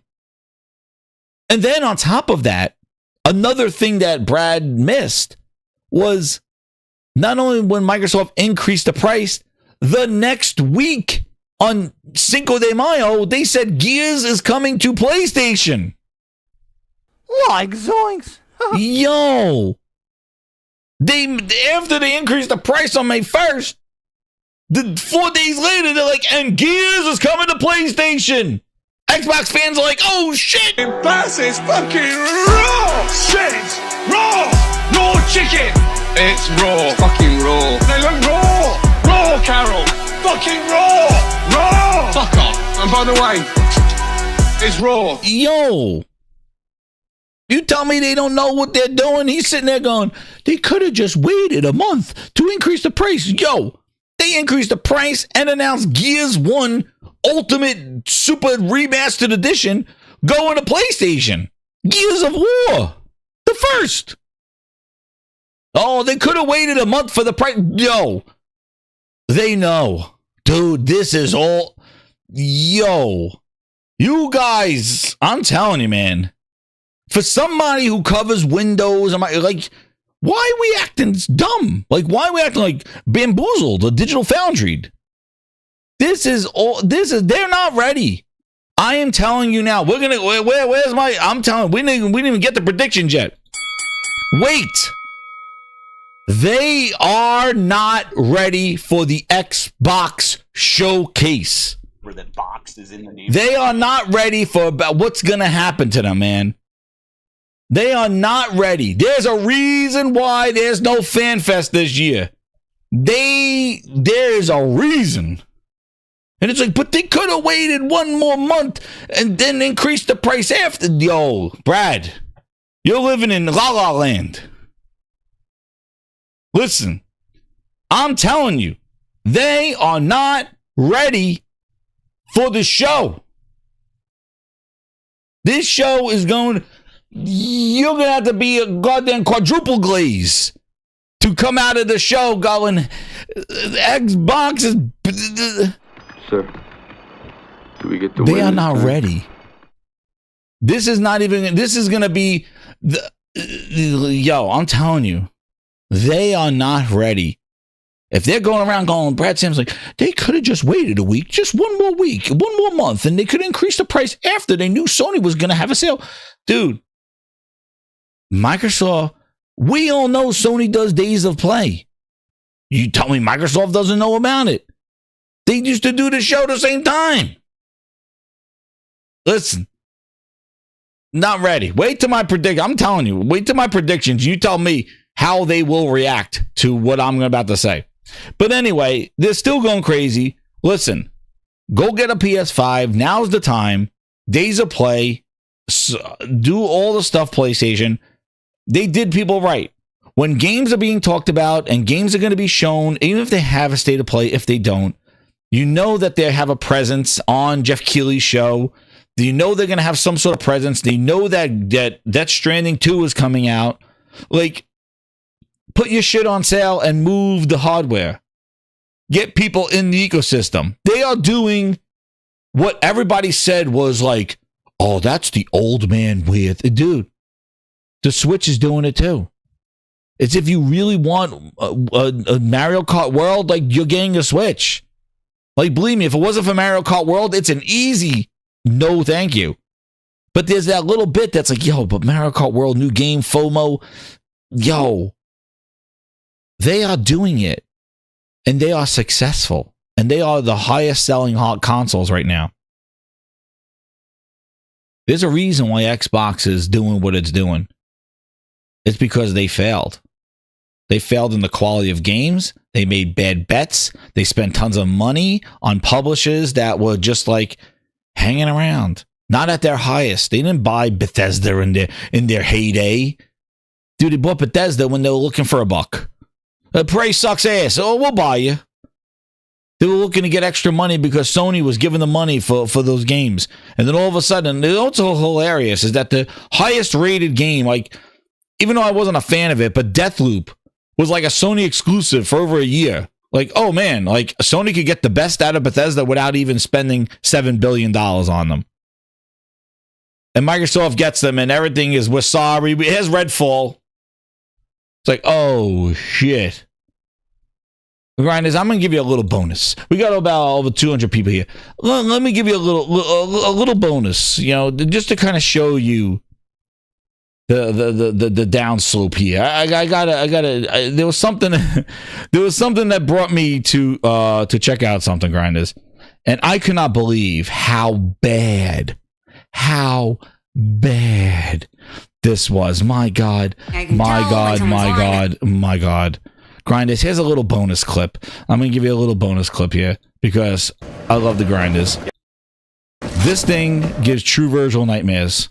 True Virgil, wherever you are, I know you're goggling, but I know somebody's going to call him and he's going to come running in here. We know True Virgil's coming around. Wherever he is, this one's for you. This one's for you, True Virgil. Goggle my balls in your jaw. This is the remix. You got the goddamn remix. True Virgil. I went back to the tapes, and this is a bonus. The clip that's for the bonuses.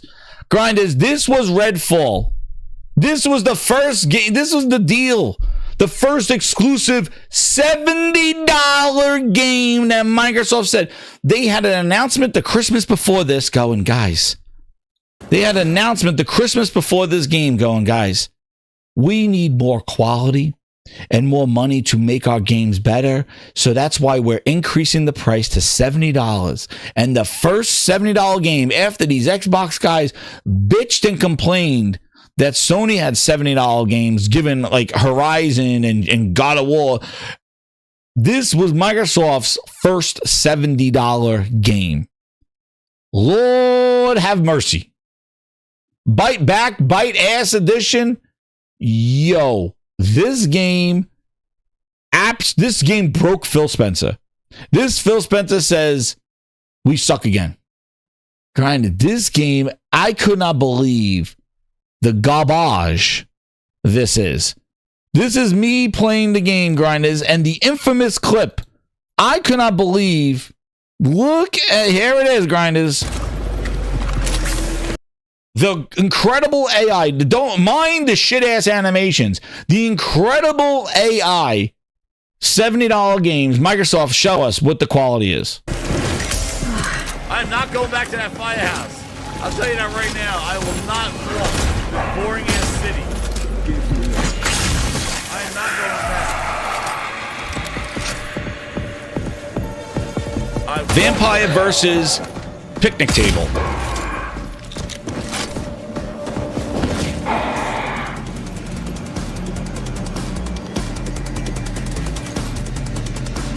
Uh-huh. Hello? Well, you can't get around the table? Are you stuck? You're just food. Oh, he has something to say. Like, are you the table a challenge for you? Is the table in your way, vampire? And the vampire, it just says. Oh, the music, so intense. Crazy.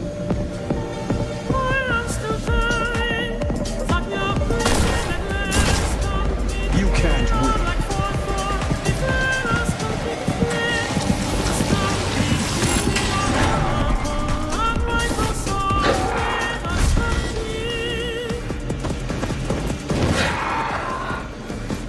You're my #1 customer. This dude can't come over the table.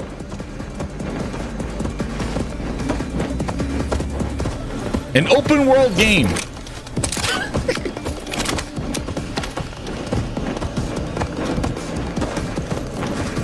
$70 game.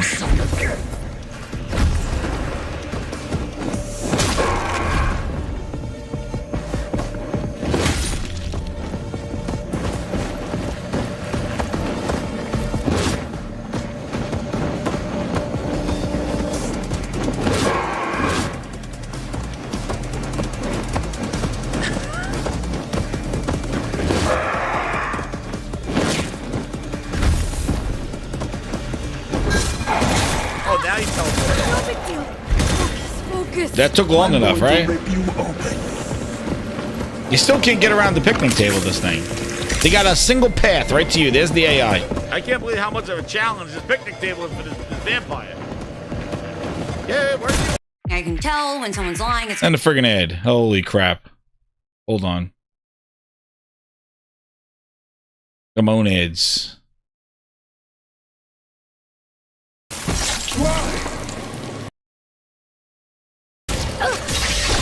But this was their first $70 game. And this broke Phil Spencer. Dude, the popping. Look at there was a there was like I can't believe that this is on PC nonetheless too. It is horrible. Like all the inside environments, the popping. Where is all the popping? Yeah, like this, where the piano pub was. Like you had popping. The infamous that part. But really, Grant, like it just was so Is this the part? Like, look. Look at the floor. There's something inherently wrong with what's going on at Xbox and their oversight. This is no joke.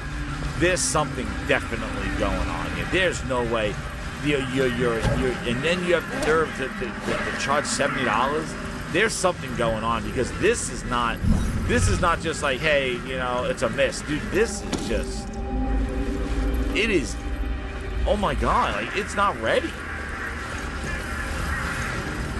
There's no shadows or nothing. For a next-gen only game? Next-gen only?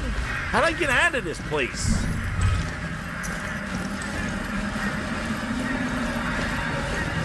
Climbed through this window.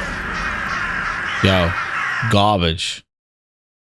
And tell me why they're in the spot where they are. So you can even see it. I didn't even... there's other parts where I pointed out, but you can see the textures on the ground. Like, horrible. They popped in. They even had it in the beginning, like when you first launched the game. Look at this, like in the where is it? The lobby. All right, that's what I'm saying right now. This map, like where I gotta.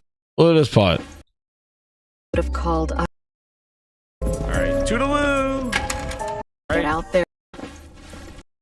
It was after. It was daytime. Wait, hold on. Yeah, it was horrible. This was their first $70 game. I don't know why it glitched. Why is there red smoke? Bass is fucking raw! Shit! Raw! Raw chicken! It's raw. It's fucking raw. They look raw! Raw, Carol! Fucking raw! Raw! Fuck off. And by the way, it's raw. You see the popping? You see the popping of that stuff at the bottom? Like, dude, this is look at the stuff right here in the middle. Like right here in the middle. Like, watch it pop in textures. Look at it. That's supposed to be like cloth and stuff. Look at it. It's all smooth. And watch where it pop in. See it? Look at it at the bottom. Look. See it there? There it goes. To put the light on, there's all flat. Yo. And I went back. I was like, for some, it popped up, and I was like, you know, just where, like, what's going on? And there's your bonus content, grind. Hit that like button. Yo, Anthony Dixon in the house. Yo, he goes, what are we doing here? Xbox can't compete as they are getting washed in console, crushed in cloud, and now smashed with PC handhelds. Oh no, they suck again. You gotta say it, Jez. I did, Anthony Dixon. You got. There you go. While we're on it. They suck again.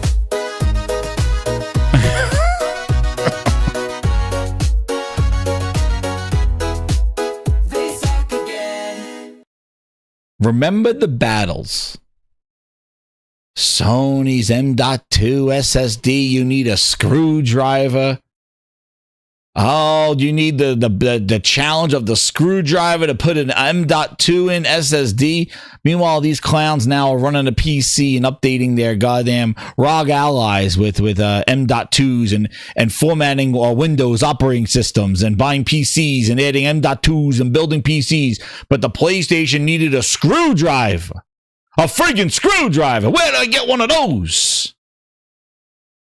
But they got the Xbox had the memory cards. Oh, they're easy ones. You just plug it in the back. Phil Spencer Bendo. You put it right in the back of the Xbox. Dude. Best Buy had them on sale for 20% off. $500. $500. I gotta channel my Anthony Dixon with the $10 again. What are we doing here?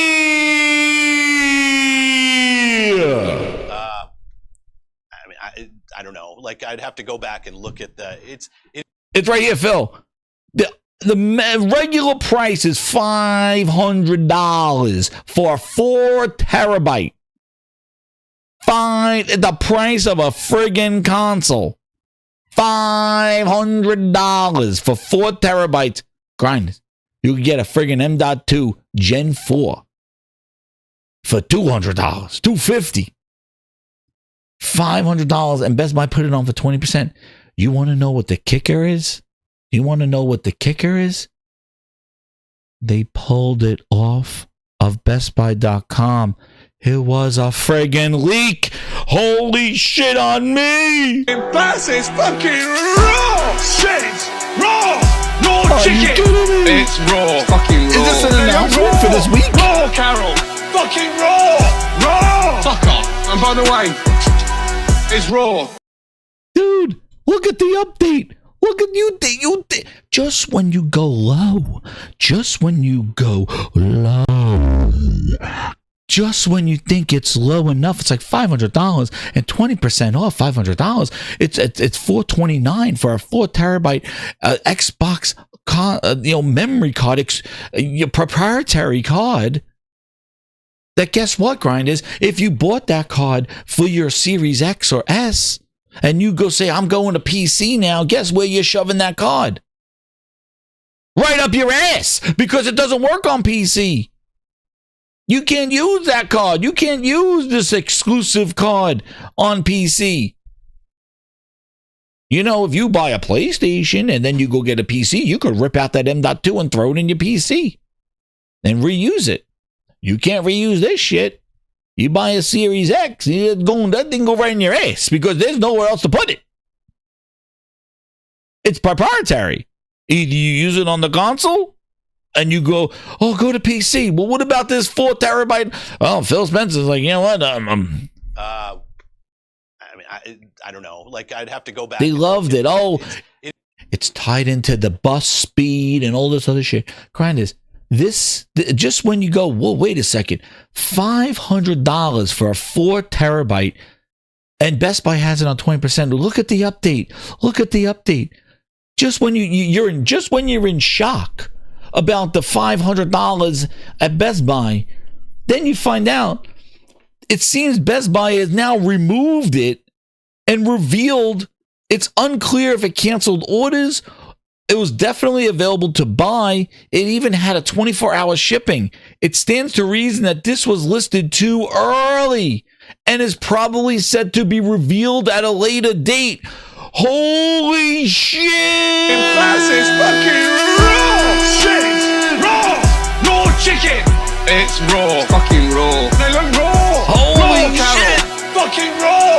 Raw. Fuck off. And by the way, yo, this is some sort of Xbox showcase announcement. Guys, we're happy to bring the 4 terabyte $500 where that box is in for your box. Oh shit. Yo, it was listed. Yo, they're gonna have a trailer for it. Josh says, oh shit, that like button grinders. They have a fucking trailer. Oh shit. Yo, Phil. They're like mushrooms. Feed them shit and keep them in the dark. Oh shit. Get the hell out of here. That is crazy. I couldn't believe it. When I saw $500, I was like, 4 terabyte, $500. Yo, that's sick. It's the price of the friggin' console. Well, they increased the price of the console $500. And then they go, oh yeah, well, they pulled it because it's going to be coming out later. Yo. I just think, yo, they're not ready. Yo, what are they doing? They increased the, why? And guess what? This is not even a Gen 4. These are Gen 3 SSDs. Sony waited for the Gen 4 compatibility. If you remember, the PlayStation 5 uses the Gen 4 SSDs. They waited. Microsoft went ahead and had this piece of shit Gen 3 in the box. Where that box is in the name of our That's a Gen 3 proprietary casing. You can't use it anywhere else except the back of your Xbox. Where that box is in the name of our brand. This is the new hardware. Oh shit, Bad Temper says this is the new hardware. Oh shit, $500. $500, Phil. Dusty Ben asked Phil, is Starfield exclusive? Phil says no, no, no. I said no, red bitch. It's all coming. Handheld? Yeah. Is that an announcement, Phil? Yo, it's a Gen 3 in that piece of shit. Craziness, man. It's proprietary. It is crazy. Look at the articles. You could expand your you could expand that. Yo, Seagate 2 terabyte expansion card for Xbox is almost as cheap as it's ever been. It was still $260 and that was years ago. Yo, this is crazy, those expansions. And then there were like other partners. Yo, Seagate and Western Digital did it. That's it. Nobody else did it. The two hard drive people. That's it. And Best Buy is somewhat mitigating the price tag in the celebration of the 4 terabyte. This is the article. It's noted that it's a $500 4 terabyte, and it's almost expensive as the Series X, which normally costs $550 at retail. Yo, you buy a Series X at $550 with 1 terabyte, because remember, the 2 terabyte Series X is a nice $729 goddamn dollars. The 5-year-old Xbox that was launched in 2020 is $550 for 1 terabyte. You walk out $550 and then I'm going to put 4 terabytes in there. Oh, shit. Oh, man, Phil, not like this. $1,000 is the console and a hard drive. Oh, man. Best Buy is somewhat mitigating the price tag in the celebration of the 4 terabyte expansion card and reduced it to $429. But that's still extraordinary high price. After this writing, Seagate hasn't officially mentioned the product, and Best Buy jumped the gun. And dude, this is something that's probably going to get announced later this week because they pulled it. Insane. Ron says it's 4 terabyte SSD, which is faster. It goes around $260. I know. I've been buying 4 terabyte SSDs for my laptop, and I bought it for the PlayStation. Craziness. Yeah. You could get it for $220. Yeah, you can for $220. There's there's all of them. Actually, what's crazy, Best Buy, I bought it from Best Buy. $220, $225 for the Eva, for the Samsung, not the Pro, but the one below the Pro. The Samsung Evo or whatever it is, the Evo Plus. Evo Plus, 4 terabyte for $220. $225, I think. It was like that at Best Buy. Because I put that in my ROG. When I had the ROG, I put it in right there. And I flashed it. $220. 4 terabyte. It's not the Pro. It was the Pro Plus or whatever. It wasn't the Evo Pro. But it's still a Gen 4. Craziness. 2 something. 4 terabyte.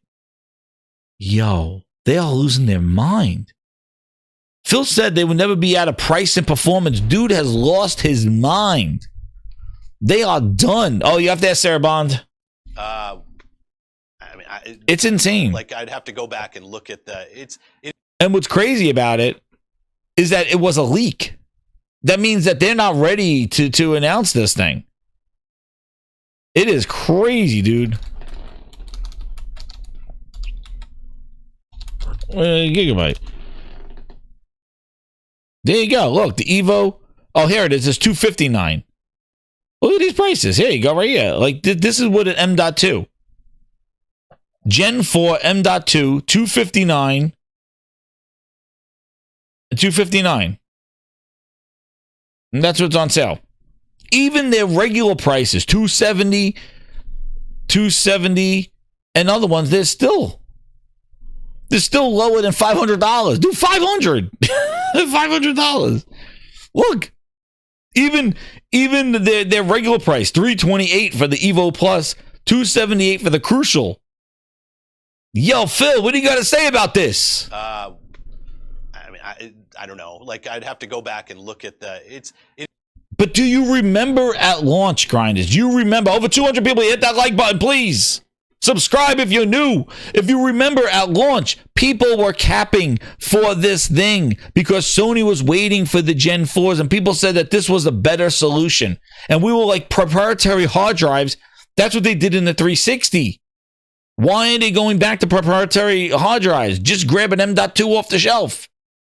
Nope. Oh, well, this is tied into the bus speed, and I could easily plug it in between different Xboxes. Like, oh, shit. Where the box is in the name of our brand. And Sony just took an M.2 off the shelf. Even could get faster cards than the card that you could get faster. You can even Gen 5 it supports. You could, if you want to spend that money, you could get a faster SSD than the one that built into the PlayStation. You could even upgrade shit. But they were going bonkers when they were still, believing in Xbox. This is the best deal.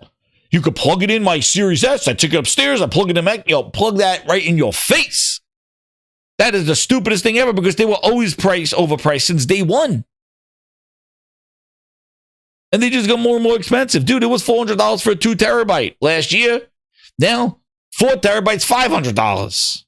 Craziness. I think it dropped down to like $300 for a 2 terabyte. And what's crazy is they even made a 512. They did a 1 terabyte and then they went back and did a 512. Like for like 170 or some shit like that. It's craziness.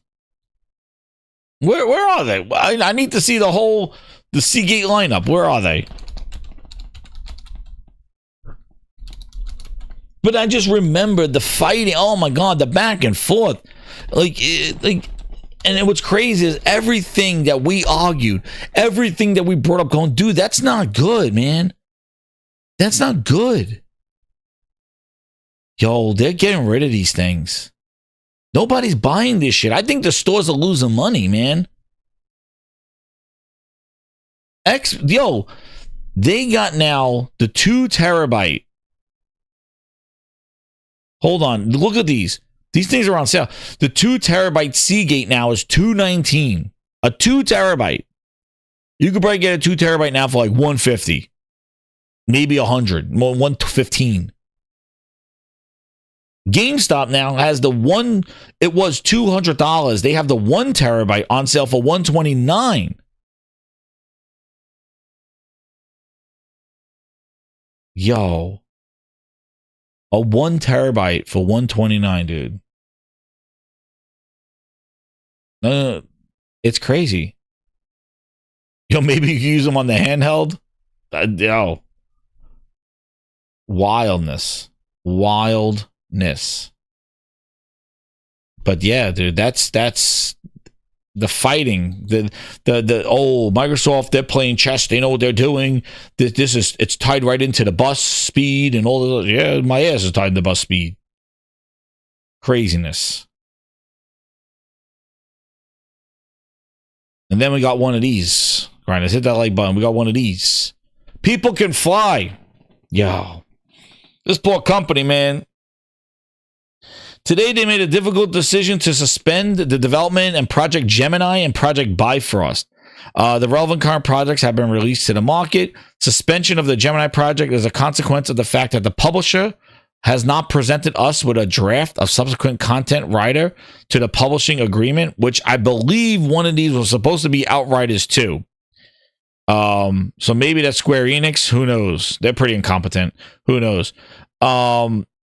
So they are canceling Project Gemini. Project Bifrost was also suspended due to the above and analytics of a group's cash flow, which showed a lack of prospects for securing organizational resources and funds necessary to continue the production and release of this product. As a result, we have to significantly regroup as a studio and scale down our teams, which hurts us the most. And it really is kind of shitty that they basically didn't get presented with the draft for the content by the publishing agreement, and they now like staffed up for something, and now they can't go through with it, and now gotta let people go. But I think it was supposedly Outriders 2. Now apparently the People Can Fly are still working on the PlayStation exclusive game that they have working on there. Also, I thought that People Can Fly were helping out with an Xbox game as well. Gears, weren't they helping out with Gears? No, I don't. Yeah, I think they were. So I think they're still helping out with Gears, and they're helping out with a PlayStation game that they partnered with them there. Let me see. I thought they were helping with the new Gear, with one of the Gears. Let me see. I gotta go. I'm just remembering off the top of my head here. I know they made one of the Gears ones, which wasn't a great one, but let's just see. Working on Gears. Yeah, I know they made. Yeah, they're co-developing Gears E-Day with the Coalition. So yes, they are developing, co-developing with Gears E-Day. They also made Gears for the Gears of War Judgment, which wasn't that great, and then because they took elements of the of that other game. Oh, what the hell was it? Where you get hook shot, Bulletstorm. They took elements like Bulletstorm with that arcadey shooting and points and stuff, and it added that to Judgment. Even though Judgment did have a good story, though, I did like the story that they were on trial, telling the story of like about Marcus Phoenix, like why he went on trial, which was like it was a prequel to Gears. The story was good, but the gameplay, the way they had it broken up into like kind of arcadey, they made it a little too arcadey. I didn't like it. But the story was good. I did like the story of it. I like the story of the Gears until they went nutso in Gears 5, like, and then it was just weird. And Gears 4 was like rehash, like, yeah, the Gears 4 and Gears 5 story, not good. But the Judgment up to Gears 3 were really good. They were good stories, in my opinion. I had that, but yeah, so they're canceling that, and they're working with PlayStation exclusive. They were helping out with that too.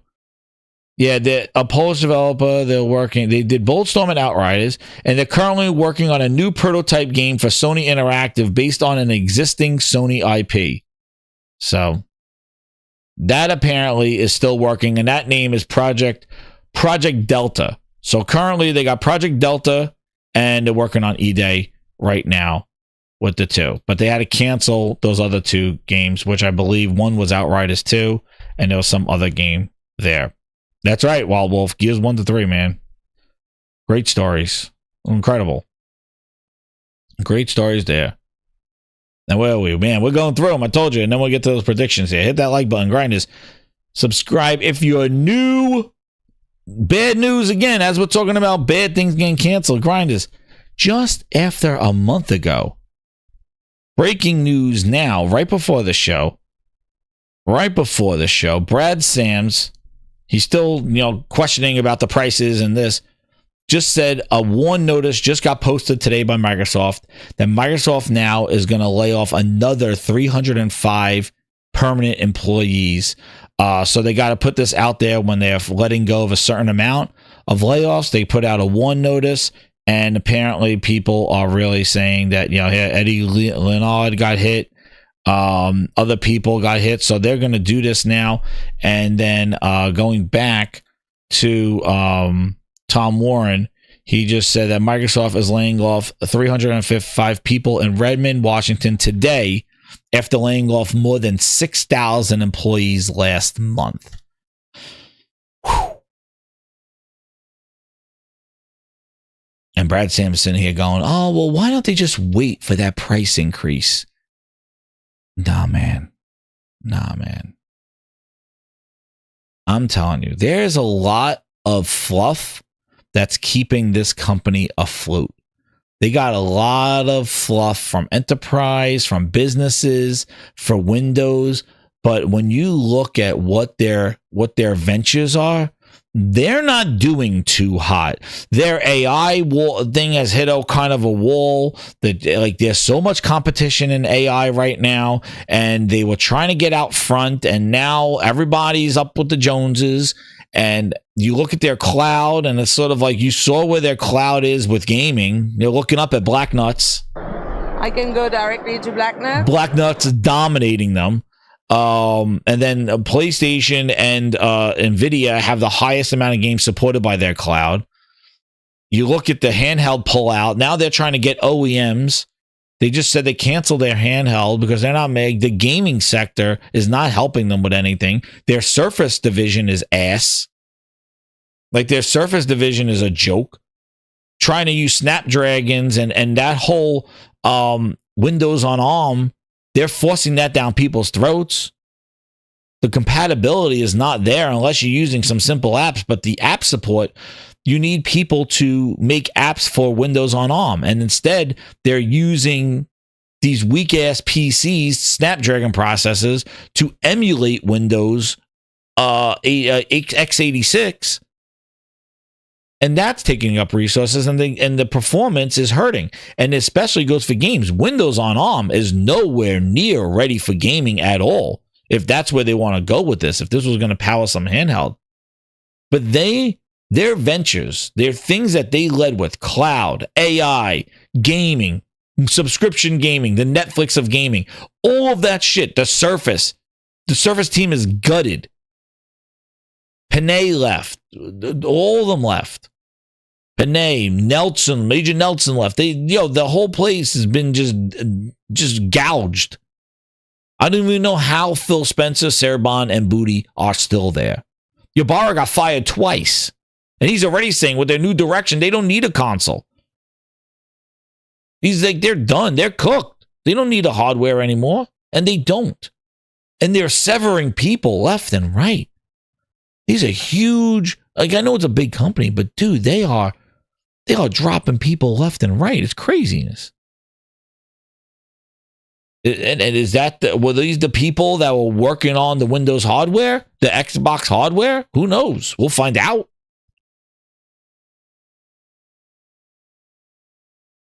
They have, the thing is, just like what Steve Jobs said, they have no soul.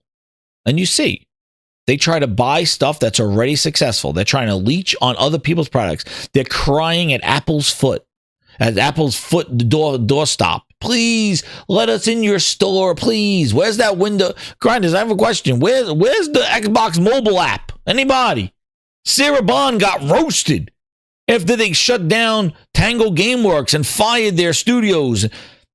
Sarah Bond went to The Verge and they roasted her ass so she could kind of talk about the mobile Windows App Store, the Xbox mobile store where you could buy games and stuff like that. That'll be launching in July. Grinders, she said that last year, July. Sarah Bond. When we launched Game Pass, some people freaked out. They were worried it was going to destroy sales, make it impossible for developers to make money, and devalue games. Yep. Well, you should have took their advice, because that's exactly what happened. But where's that mobile store that was supposed to come out July 24? Where? All their ventures, their mobile venture. Dude, the Activision deal, $80 billion, was just lipstick on a pig. It was expensive lipstick. It was $8 billion lipstick. $80 billion. But it was lipstick on a pig because it didn't fix their problems. Buying Bethesda never fixed their problems. They still were flat and low. Buying $80 billion and your hardware is still minus 15%, minus 40% after owning Call of Duty for over a year and a half. It's lipstick on a pig. It's not fixing your problems. You're spending money to just stall out. Oh no! We suck again! And everybody is doing better than you. Everybody is cooking. You know, Lenovo is so happy with their Steam OS. ROG, Asus probably can't wait to rip off that goddamn Xbox button. They go, why did we partner with these dumbasses? And I wouldn't be surprised if Asus releases this. We probably get that as a prediction. Prediction! Grinded, we got predictions all throughout the show. Pay attention. Prediction. I'm sure we're going to see that ROG Ally coming, that goofy-ass ROG Ally with the Xbox button on it. And I wouldn't be surprised, prediction, that right alongside of it, or maybe a month after, Asus can't wait to get one with Steam OS on it. And Booster is gone. They're going to have this little partnership here with this Xbox button and shit like that, and this handheld janky ass thing. And I am sure by the holidays they'll be, and here's the one with Steam. Thank goodness. Please. They probably can't wait to get out of this deal. That's why I said Microsoft is all hands on deck right now to fix Windows 11. Because the OEMs need to be happy. Right now, they're happy with Steam OS is showing results with their hardware. And Microsoft has to fix the shit out of Windows right now. Otherwise, they're going to say, Yeah, you know what? Put that Windows device right next to the Surface because we don't want that shit. Steam OS, baby. We don't want that. So, we'll see what they're doing. But it's crazy. So, let's get into some wildness. Yes, we already had some predictions. We started it. And then, yeah, look, even things like this. Look, you want to see, it's just a little thing, just kind of to wrap up this whole, they're struggling. Look at the shit that they're fighting. Tom Warren just said this. Microsoft will stop bugging Windows users about Edge browser, but only in Europe. Windows 11 users in the EU can now uninstall the Microsoft Store and avoid extra nags or prompts asking them to set Microsoft Edge as the default browser. It must be really bad if that's a feature that you need to do. It must be really, really bad if that's something that you need to do with your operating system. Stop bugging me to use your browser. I want to uninstall your store. Yo, they don't even want to install your shit. They want it off. And they don't want prompts to use it. Yes, the EU made them do it. That's why it's only there. I guess Mr. Blue Pac-Man needs to get over there. But this is what they're dealing with. No, they can't even use, nobody wants to use their shit, and they have to beg the ads, the full page ads on your Xbox, the ads that pop up on the Game Pass app and all this other shit. They have the operating system. You imagine buying a Mac and Apple is sending ads like, please use Safari, please use our stuff, please. Yo, people just use it because it's good and reliable. And being first party, it's tied in really well and works effectively. All your stuff is bloatware. It's ad driven with pop-ups and bullshit that people need it removed. They got to get legal involved to remove it. This is the Microsoft. This is them. That's why they are fighting for their life. They're laying off people. They're just putting lipstick on a pig with all this shit. What's up, Octon? How you doing, man? But yeah.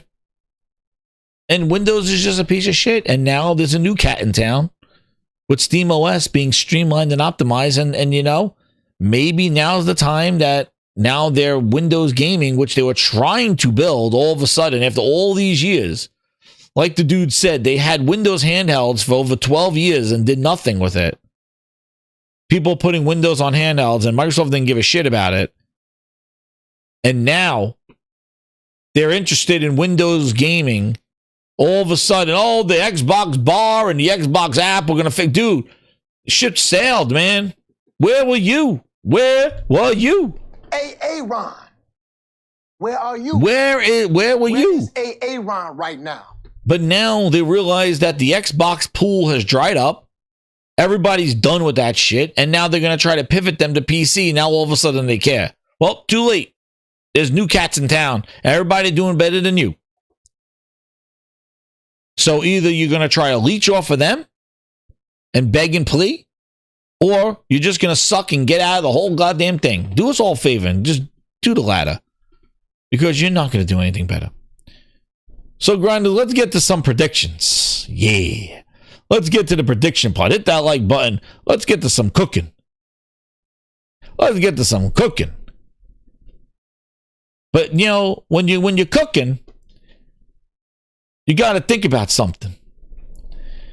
Though, when you want to cook. Before we start cooking, you know, this thing. Need a little milk. You need a little milk, a little thirsty. Maybe Dusty Bin. Get those cookies out here, Dusty Bin. Before I start thinking, I'm a little thirsty. Dusty. Dusty Bin asked Phil, I need some is cookies. Starfield exclusive? Phil says no, no, no, I said no, red biatch. Before I get into my predictions, I'm a little parched. Need some cookies and a drink. I need some milk. Oh, what's this?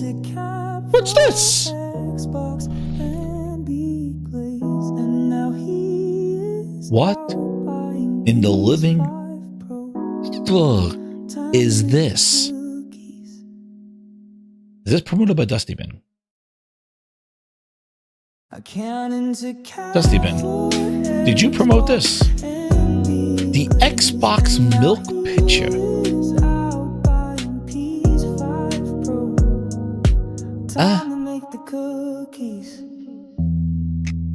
This is the hardware.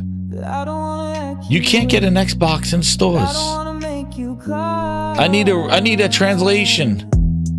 We're introducing the Xbox milk pitcher because hydration or calcium is key to staying on top of your game. Xbox Canada.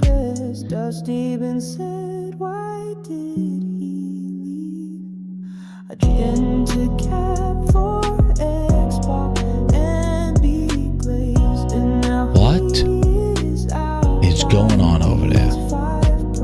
Channeling my Anthony Dixon. What are we doing here?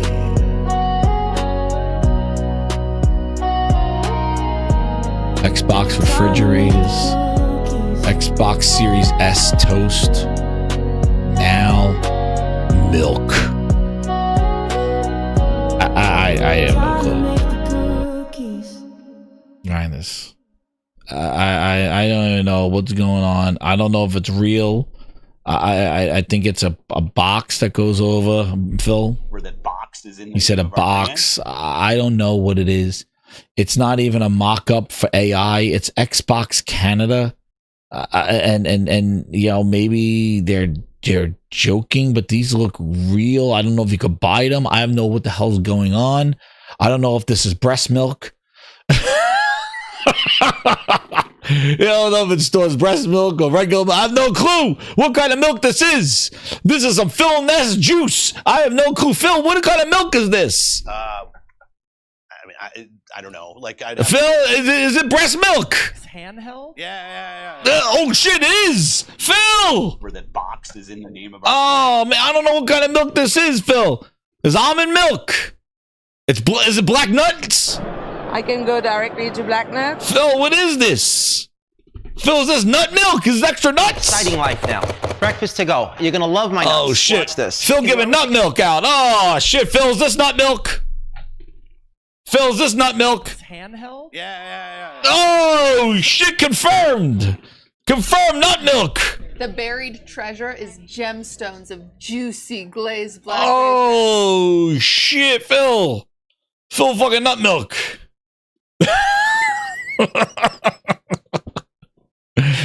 Yo, I don't know what's going on. It's sour milk. It's sour ass milk. I have no clue what the hell's going on. But I just see Phil Spencer having a milk mustache during here's a prediction. Prediction, grinders. Where's my bell? Phil Spencer is gonna be just image this. Here we go, grind. This is what's gonna happen. Xbox showcase. And Phil Spencer gonna do Phil Spencer. This is why you listen. Yo, Phil Spencer's gonna do one of Phil Spencer's gonna be doing one of these. Yo, Phil Spencer's gonna be Xbox showcase is gonna launch, and they're gonna be Phil Spencer's gonna be like this. He's gonna pull. Yo, this is Phil Spencer. Ready? Phil Spencer's going to be like this. Ladies and gentlemen, Phil Spencer here at the Xbox Showcase. He's going to pull around a goddamn Joe Hendry with a milk mustache. Phil Spencer will be like this, turn around. Get a fucking milk mustache on. Oh, shit. Where that box is in the name. Phil, not like this. It's handheld? Yeah. Phil going to come around like Joe Hendry. He's going to turn around with a milk mustache on. Oh, fuck. I can go directly to Phil, you got something on your lips. I have an exciting life now. Breakfast to go. You're gonna love my nuts. Watch this. Oh, he's gonna have the fucking Joe Hendry turnaround. Oh shit. Believe in Phil Spencer. Say his name and he appears. I believe in Phil Spencer. Say his name.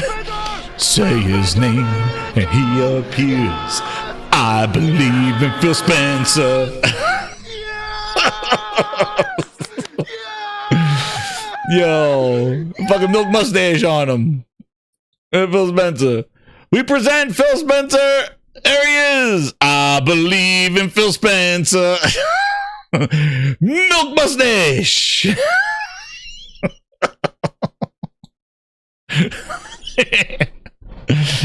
Oh man, holy shit on me, man. That's a prediction right there.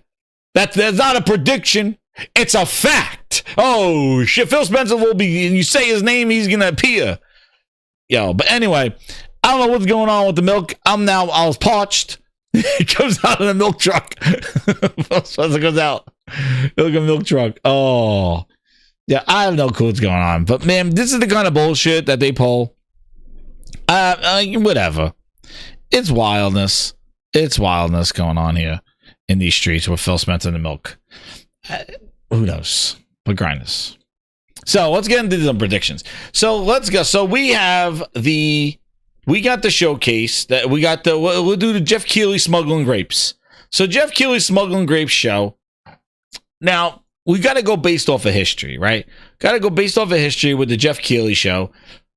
We know that he likes to show a lot of as we call them, Jeff Keighley. Don't be like, he'll hype it up. He'll wear the tightest pants. There we go. Jeff Keighley will wear tight pants, smuggling grapes. He does it every year. He'll wear tight pants. And you know what the thing with Jeff Keighley? He'll have his microphone on. He'll have his purple velvet jacket on, and he'll have his Summer Games Bulls Fest on there thing, and majority of his show, it's a lot of and their little gaga and their killer games that are it's the little Animal Crossing. There's a lot of that. There's a lot of goo goo gaga head shakes in the Jeff Keighley thing. So we will go through it. We'll see. But I do think there's going to be some games there that, that may look good. Definitely, we'll probably, they said that we may think that Resident Evil will be there, but, I'm sure that will be one of the big things. And then maybe, I don't know if he brings out Intergalactic at all. I don't know if they're going to show gameplay, but he seems to have, like a Sony game at the end, which kind of saves the show in the sense, like, even though it was a bunch of bullshit when Neil Druckmann went on there talking about The Last of Us, factions and stuff like that, showing a clip art. But that was like one of the end of the shows. But a lot of it was just kind of like, oh yeah, it's all right and stuff like that. He definitely doesn't put the energy in the trailers that he does for his awards show. So I don't know if anything huge will be there on the show. We always just wait till like the one more thing at the end, and yeah, like Save Us Sony, that's what he does. So like I'm always like interested to see, because I don't want to miss out. I want to see it, but then when I'm watching it, I'm like, oh my god, what are they showing and what can they show? So Ubisoft will be there. I don't know. EA, I don't know. He usually does like the indies. You may see some games from from the what is it, the Focus Entertainment, Frog's favorite games there. Lucci's hitting me with some DMs here. What are we doing here? All right, and this is the thing, like this week it's one of those things where it'll be like just kind of stuff going on here. What he said, what was this? Another dream reduced to ashes. What is that? Series handheld to run games at 60 FPS. The Xbox handheld would replace the Xbox Series S console because it is reportedly designed to be dockable to play on monitors and TVs, fully compatible with the new and current controllers. What?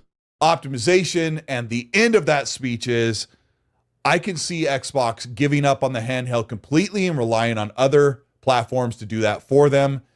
And even if the handheld thing blows up in the next couple of years, Xbox will already be too far behind to actually make a dent and make a moment in that market. That's where I'm sitting. Dude, he chose over. I don't have to say anything. There you go. Yo, Lucci, thank you for that one. My goodness. That just, yo, I just, listen, I don't understand. Given the history of Microsoft, how do you get Google Gaga over them when they haven't? On their little Google Gaga. I don't understand. You had the image, the Google Gaga. Oh, they're gonna do this. It's gonna be dockable. Then he's like, yeah, they're not doing it. It's done. My little baby, little Fisher Price plastic toy. Yeah, they're done. Oh man, and they'll be too far behind. Exactly. They will be too far behind. Just like phones. Yo, please. You do not need to be an insider. You do not have to be glazed by them, dude. Please. It's done. Shelved. Canceled. But anyway, back to Keely Schmuggle Nuts. Thank you for that laugh over there. But you know, what can Keely do? Like, you know, would he do a marathon? I don't know. The publicity that marathon's getting, they could do something good. They may get booed out. Who knows? They are on people's shit lists. So I don't know if marathon is a good, maybe it could be a good PR move or maybe not. But we know Keely's going to hype it up. You know? We know he's going to hype it up. We know that it's going, you know, it's going to be something there. And it's just going to be interesting to see. And I'm going to see what he does because I'm telling you, man, we watched the other one where he did Gamescom, and that's where he announced the Jenky Jones. Maybe a Lost Soul side, maybe a Phantom Blade Zero, because Phantom Blade Zero did get delayed. So maybe Phantom Blade Zero gets shown again during Jeff Keighley's thing because, that got pushed to next year. Lost Soul Aside got delayed from May. So maybe he'll do the Lost Soul Aside. Yeah, no, you know Jeff Keighley, though. He does his show and he has him and a co-host. Where's Booty? He's making coffee. I don't know where Booty is. Mafia. Yeah, the Mafia there. I think Mafia will have a good showing probably at that show. Again, those are the kind of games I want to see. You know, so I'm hoping that, because I'm just saying, go based off of what we've seen with the Summer Games Fest, they have been a kind of a snores. They've been a snore fest. Maybe not 26 yawns like the Hellblade 2 record, but definitely a few yawns here. So like I feel that the you know, I really hope that they show more of the bigger games that are coming out this year, like the Mafia, like Phantom Blade, like, you know, like Lost Soul Side, Phantom Blade Zero. I mean, like, you know, those kind of games. You know, they show some really cool and some new ones. You know, some new things that are coming out. I know that the rest of this year is definitely going to be there. I don't know where any of this, you know, maybe there was supposedly a Persona. I think Persona 6 they may do a Persona, and Sega doing a Persona game. But really, I don't have too much of a read on what he may do for the Summer Games Fest because they have been hit or miss. Like there have been majority of misses, like except for like the one more thing at the end with Jeff Keighley. And let me see if he's been kind of hinting at anything here. Let me see, because usually he'll probably hype it up with the thing. Like, you know, he hypes it up usually. Let's see what they have here where we can get some ideas. Because this is what I wanted to take a look at.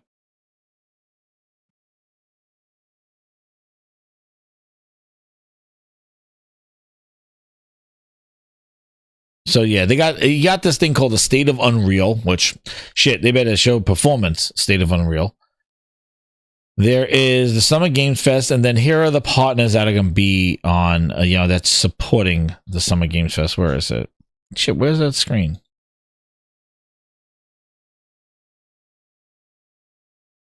It's 5 o'clock. Yeah, he does it at late. And it's really long, too. Like the Summer Games Fest, I know it is pretty damn long. Tickets to attend. Where is the Oh, let me see what the. Here it is. There we go. So here's the screen. This is where we're gonna help with the predictions here. There we go. Witcher 4 is at the State of Unreal. Yeah, Josh, I saw that. That was today. That the State of Unreal. So here we got. You got 2K. So maybe Borderlands there. 1047 games. So that is maybe some expansions for. I'm sure that is. 1047 was the rematch. I think that's rematch. 505 games. Amazon games. Annapurna, Atari. Yo, what could Atari be? I don't think what is Atari doing there? Yo. Banto Namkai, yo, maybe he shows. Oh man, they showed a Demon Slayer game, baby. I want to see more of that Demon Slayer. That's coming out. Demon Slayer. But we kind of know what that is. The Blumhouse games they announced last year were supposed to be like 5 or 6 little games of different genres in Blumhouse. We haven't seen anything from them. So they're going to show up again? The Blumhouse games. Capcom. CD Projekt, we know The Witcher. And we know that people already got hands on The Witcher because that's where everybody went out to Poland for. But Paris was out there. Devolver. Into Embark. Epic Games. It'd be probably Fortnite shit. Focus Entertainment. There you go. Some big ones there. And PlayStation's there. Be partnering. And that's round 1, he says. Xbox is there. Techland. Yacht Club Games. Oh, shit. Who's that one? That's got to be Herman Hulst. Herman Hulst, Yacht Club Games. His new studio. Yo, that's where Herman went. We found Herman. We found Herman. He bought a new studio, Yacht Club Games. Yo, with the boat. Herman! Herman! We found Herman. Yo, I came to bed. I've now left PlayStation and opened up a new studio. Now I don't have to leave my yacht. This is great news. I'm going to make Yacht Club Games. I make games right from my yacht and I don't leave. It's wonderful. I don't leave PlayStation, and now I can have not only 3 buttons undone, but no shirt while I'm on my yacht. We found Herman. We found them. Yacht Club Games. Final Fantasy IX Remake. Dying Light the Beast, which I have that on pre-order. I got that actually with my Intel card, my Intel thing. The Dying Light the Beast, that's where they'll be for that one. PlayStation's there, so you know, unless that's the Kojima stuff. MetaQuest he has. Magic the Gathering. Who else? Sega, Razer, some accessories. Nintendo Switch 2. So I wouldn't be surprised if we get some gameplay, probably a reminder of Donkey Kong or maybe some third party. That's Nintendo's actually going to be there, which we haven't seen Nintendo there. Even though it's a Nintendo Switch 2, it's probably going to be, it might be a Nintendo reminder. Again, Supermassive Games, what are they been cooking? They finished, unless they have a new one of the last anthologies that they may be doing, because they do all those horror games, which I do like. Just saying, Final Fantasy IX Remake, Final Fantasy Tactics. I think people are expecting, maybe something coming along the lines of a Final Fantasy announcement, maybe for Xbox. They did say Final Fantasy VII Rebirth for Final Fantasy VII Remake for the Switch. Maybe it's time for Xbox. That might be an Xbox game show announcement there. Atomic Hearts is from Mudfish. And we know that 1047, I think that's the sports. I think that's the sports. I don't know what Amazon Games is cooking. 505. Bandai Namco may be showing up. They got some. Usually Bandai Namco has a lot of good stuff. Who's this one? Is this Digital Extremes is there. Day of the Devs. That's weird. What's Domadu mean? What did they make? Donimu. What did they make? Let me check. So I've seen that before. What did they make? Emu. They're French. They make pop culture. Oh, Ninja Gaiden. There you go. Ninja Gaiden 4. Ninja Gaiden Ragebound. That's what I mean. Not Ninja Gaiden 4. Oh, that's another one that'll probably show up. Do we have Tepka? Namco Bandai? Do we have Tech? No, we don't have Tecmo. So no, that's probably gonna be at the Microsoft show. Here's Square Enix is there. So we'll see. And Steam. See some of these things with these partners though, like it doesn't mean they'll necessarily have game announcements. But Teenage Mutant Ninja Turtles. That's why I knew because I was just playing that. I was just playing that again with my kids. The Ninja Turtles game is so awesome. They do the classic games, so maybe they'll have some cool new one. Yo, they need to make a Marvel. Well, they're making the Marvel game, right? The Marvel one comes out later this year, right? The Marvel game that they're making over for the was for the Avengers. They're making the Marvel one, so they'll probably have to show that one, right? That'll be there. So it doesn't necessarily all be there. Like they do put money and maybe a commercial here or there. So we'll see. Some of Games Fest are really I not sure. What we'll see. I know probably Kojima will be somewhere around there unless he gets his own show. There. And then from like out of the bowl, like out of like the park like things, like just kind of like reaches, I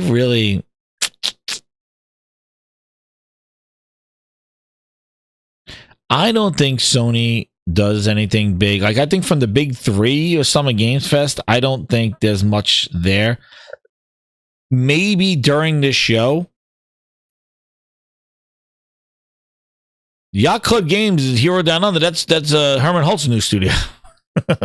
Amazon is probably there for Tomb Raider. Yeah.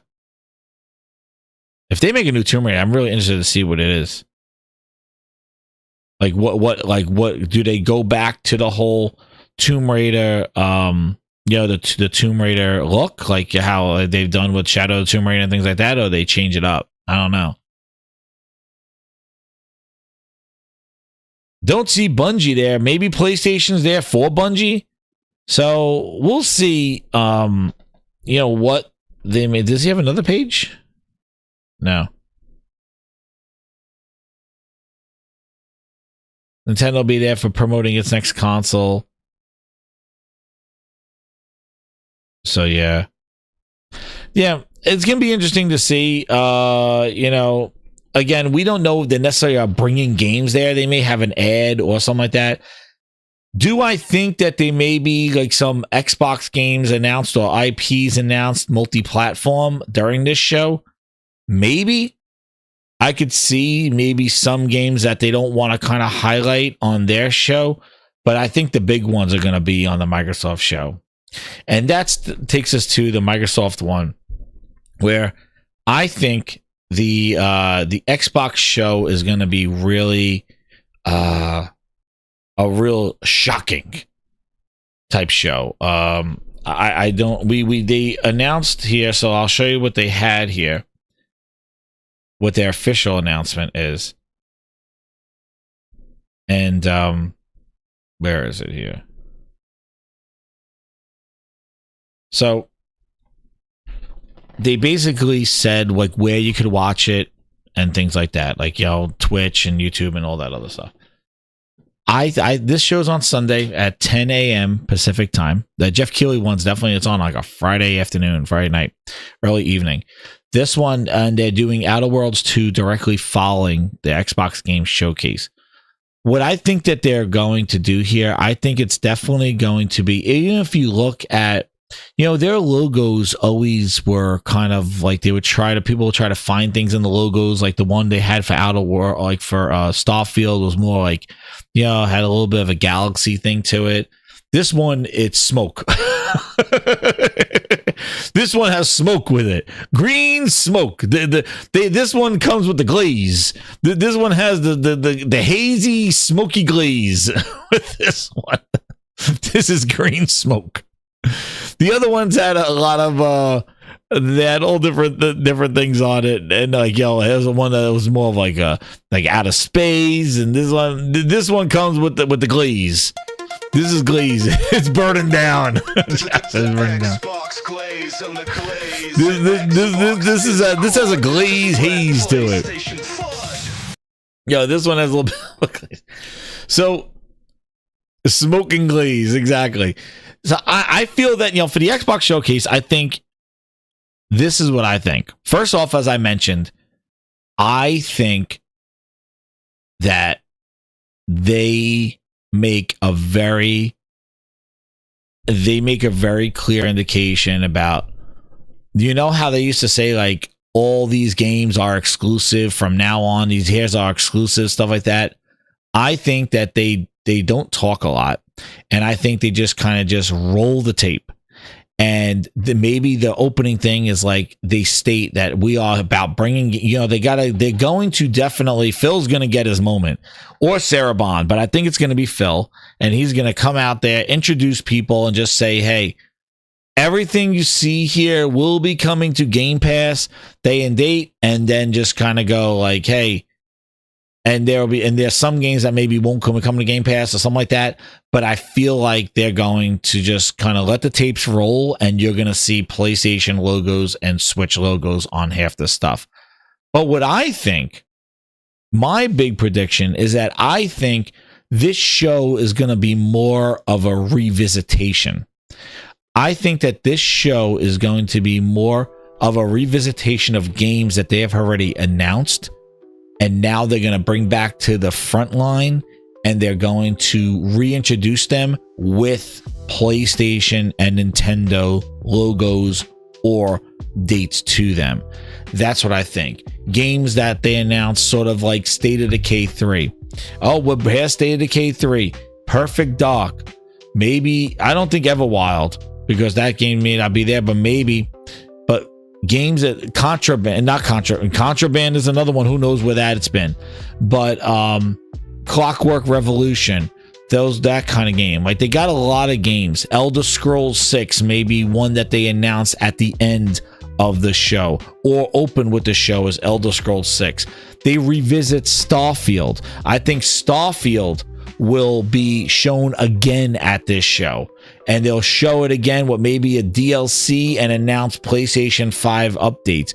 Maybe they show Hellblade again coming to PlayStation. Like, I really think they are going to emphasize the revisitation of games that already have come out, games that already been announced, and talking about them coming to PlayStation. I think this is their coming out party, in the sense of, like, guys, this is the new Xbox. There's no FanFest. There's no fanfare. Fable, Perfect Dark, bring them back, maybe with a new trailer and a PlayStation logo.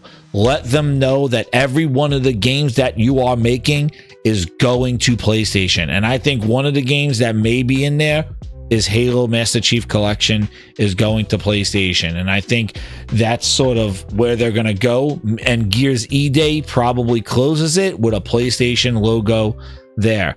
I feel like that's where they're going to go with this. I think it's a revisitation. I think there may be some new announcements. Obviously, there will be some new ones. But I do think that they are going to re-announce games and go back to games like Sea of Thieves, again, the Housefly That Don't Die, but Starfield. Like, why Starfield on the showcase? Because they're coming out with a new DLC and it's coming to PlayStation. Why is Sea of Thieves on here? Well, it just released on PlayStation, we got more support, or like a collaboration or something like that. And you're gonna see games. Why is Perfect Dark on here with the same trailer or a new trailer or something? Because it is going to be, it's going to be back with a place. They're going to highlight these games coming to other platforms. That's going to be the major part of the show, and then they're going to emphasize all this is coming to Game Pass.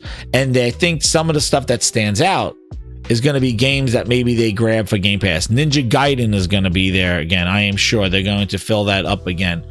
Like, I really, that's why I don't think there's tons of hype with this. Like, you don't see the fanfare and the super build up for this. Maybe it comes later in this week, but I do think that a lot of this stuff is going to be rehash, some new stuff, and games that already have been out with like expansions, DLC, extra support, and a PlayStation date on it. So Ninja Gaiden needs a date, and they'll remind people that's coming to PlayStation. Hero Down Under, with the member of 13 months, he goes, if Xbox announces an Xbox Studio exclusive game for PlayStation or Switch, I won't be surprised. LOL. Yeah, I don't know. I don't think they're going to be that blatant with it. I think they're going to do like what they did with Gears, where they'll kind of show some added support coming to Xbox consoles, but it's really a PlayStation announcement. Same thing with the Hellblade 2 thing. You know, the Hellblade 2. And I wouldn't be surprised if Hellblade 2 shows up on that show. And maybe they show Hellblade 2 with, you know, with the, you know, the new updates, because they just alluded to it. They didn't say what the Hellblade updates were or what they are, enhancements. And we know the PlayStation enhancements. So maybe Hellblade gets shown again. And I do think that there's going to be that, because if you think about it, they really need. Now, I don't think they're going to do that, Corey. I don't think they're going to say caption on a PS5. I don't think they go that far. I just think that they show PlayStation and Switch logos on there, and they won't say what it's captioned on. They really do. But I do think that it's going. They need, the point of this show is to say Xbox games are no longer Xbox games. They are everybody's games. And they won't even say what it's captioned on. They'll just say with enhancements coming to PlayStation. That's all they'll say. With dates and stuff like that. But this needs to let people know the Xbox games are not Xbox games. They are everybody's games. And that is the message of this show. Hell, the Direct, it's there. I even think Call of Duty shows up at the Xbox Game Showcase. Maybe we get a gameplay of what the new Call of Duty is. You know, I think that's another thing. Or maybe they you know, because how does Call of Duty have its own show last year, but then does not have any kind of presence this year? They'll have Call of Duty there. And I think the major point is that Xbox Game Showcase, they're everybody's games, but they will be on Game Pass. And that is it. Game Pass is the perk. And I wouldn't be surprised if right around Call of Duty time, the price goes up again, or maybe next month. September is when they increased the price the last time, right before Call of Duty. But now going to the hardware side, I don't know if there is some sort of hardware. Maybe the new Elite controller will get a highlight, even though this is a game showcase. Maybe they just, I don't know if they announce hardware during this show. I really think they just run through the software, and I think there's going to be a lot of kind of software we've seen already with added support, like sort of like using the games they have released like a service game and saying, and now supported with this, and going and, you know, going to going to PlayStation and Switch. And I think there's gonna be a lot of Switch 2 announcements on here as well. I think this is the time. The Switch 2 releases like a few days before the showcase, and a lot of there. I don't know if they'll do hardware, maybe like in a post show or postings. And another thing that was interesting is that when I was reading the post for it, they basically said that you know, there will be kind of subsequent shows and stuff, but they used to have a very, they said there'll be some Xbox podcasts that will cover some of the stuff, but they used to make like a big kind of like, and I don't know if it was last year they did the Xbox podcast, but they used to do like the post shows, like the next day have like another show in the afternoon and talking about games and stuff like that. And it doesn't seem that they're going to have it. It's more going to be more sequestered into an Xbox podcast, not necessarily like a show floor type thing, like a kind of another cover. Well, I guess they're not there. Yeah, I guess they're not doing it at the summer show, so we'll see. But I do think that there's a new controller, like an Elite 3, because, and this was my point that I was saying on the last show, was that I do think, no milk jugs, no, goes in the garage gaming, I don't know if they got milk jugs, but I do think that they need to have some sort of hardware or something to kind of keep some of those people intact. Like, I don't think this showcase shows the Xbox app. I think maybe they'll have a blog talking about the Xbox app or an interview or some other way. I don't think this showcase shows. I think this is just going to be the games and more of the presence of PlayStation and Switch with these games. I think that's the key to this show. What comes after would be probably like, oh, the ROG announcement comes there. Oh, the Windows PC, or the Windows Xbox update, you know, the PC Windows things. And I think that's what it is. And then I honestly, Outer Worlds was all right. I didn't play that much of it. It's okay. Outer Worlds 2, I'm not super really hyped for on this one. And it's just like, it just seems a little overkill on, you got Outer Worlds 2, you had Avowed, you know, you just, like, you still have Starfield floating out there with DLC. It's just like, you know, and then you got Fable cooking somewhere. Will we see Fable? Will we see Perfect Dark? I think we do. Because they need to be announced for PlayStation. That's the thing. That's why I said it's going to be a lot of those things. And I think that's the reason why the 10-year anniversary. Yeah, Outer Worlds 2 is this year. It's coming out this holiday, this fall, yeah. So that's why I think you will see that there was no 10-year fan fest. This is the 10-year fan fest. Nothing. Elder Scrolls 6, I think that gets announced. They show that, you know, with Starfield DLC or with Starfield's been quiet. You know, they dropped that DLC, which was bad. You know, it was like worse than the game. Blade, I don't know, man. I think Blade is out there. I don't know. Or just have a quick video of Blade. Again, like, maybe you're right. Like, maybe Blade shows there, but I don't think we're seeing gameplay. I think we're going to see a lot of kind of like either concept videos or mixed videos of gameplay and what they want it to be. Just enough to say where it's going. Xbox, Game Pass, PC, PlayStation 5, Switch. That's why I think we will have a lot of kind of repeat announcements, new stuff, but they need to make sure that they say these games that we announced already are now coming to PlayStation.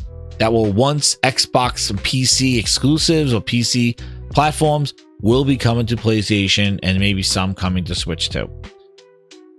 That's why I think they nixed that FanFest thing, because I think they would not respond to that, because they'll be like, wait a second. All right, that's all we get to see for Fable? Oh, it's more of an announcement saying it's coming to PlayStation. And that, and maybe Master Chief Collection is the one. But I think, you know, it opens with Gears, closes with Elder Scrolls, or opens with Elder Scrolls and closes with Gears. What's up, El Nini? How you doing? And maybe a remaster here or there. And then you have your Outer Worlds 2 in the showcase after the fact. And maybe Fable's a timed exclusive. I don't know. And then Gears will come back. Gears E-Day will probably have gameplay, or maybe a cinematic into a gameplay of Gears E-Day. Maybe they show more of Gears Ultimate, that Gears Remastered Ultimate. You know, show some more of that. You know, some of these announcements that they already kind of made early on, just revisit those and remind people that those are up for wish list and reminders. Like, again, it's a salesman show. They are not in the business of you know, not selling games. They're back to trying to sell games. So, since they're in the back of business selling games, they're gonna have to do this. And last year they had a really good show. If you remember, I said it was a great show. It had great games in it. Like, the games looked pretty impressive, like look stuff. And my big thing was now deliver. And I remember doing that show. I was like, whoa, like, that was good. I'm glad. Like, you know, okay, this seems good. It was a good showcase. They did a good show last year. It was pretty good. And I said, but now they need to deliver. And that's always been the problem. Did they deliver? No, because a lot of the stuff they shown didn't come out, and that came out south of midnight. It had a cool trailer.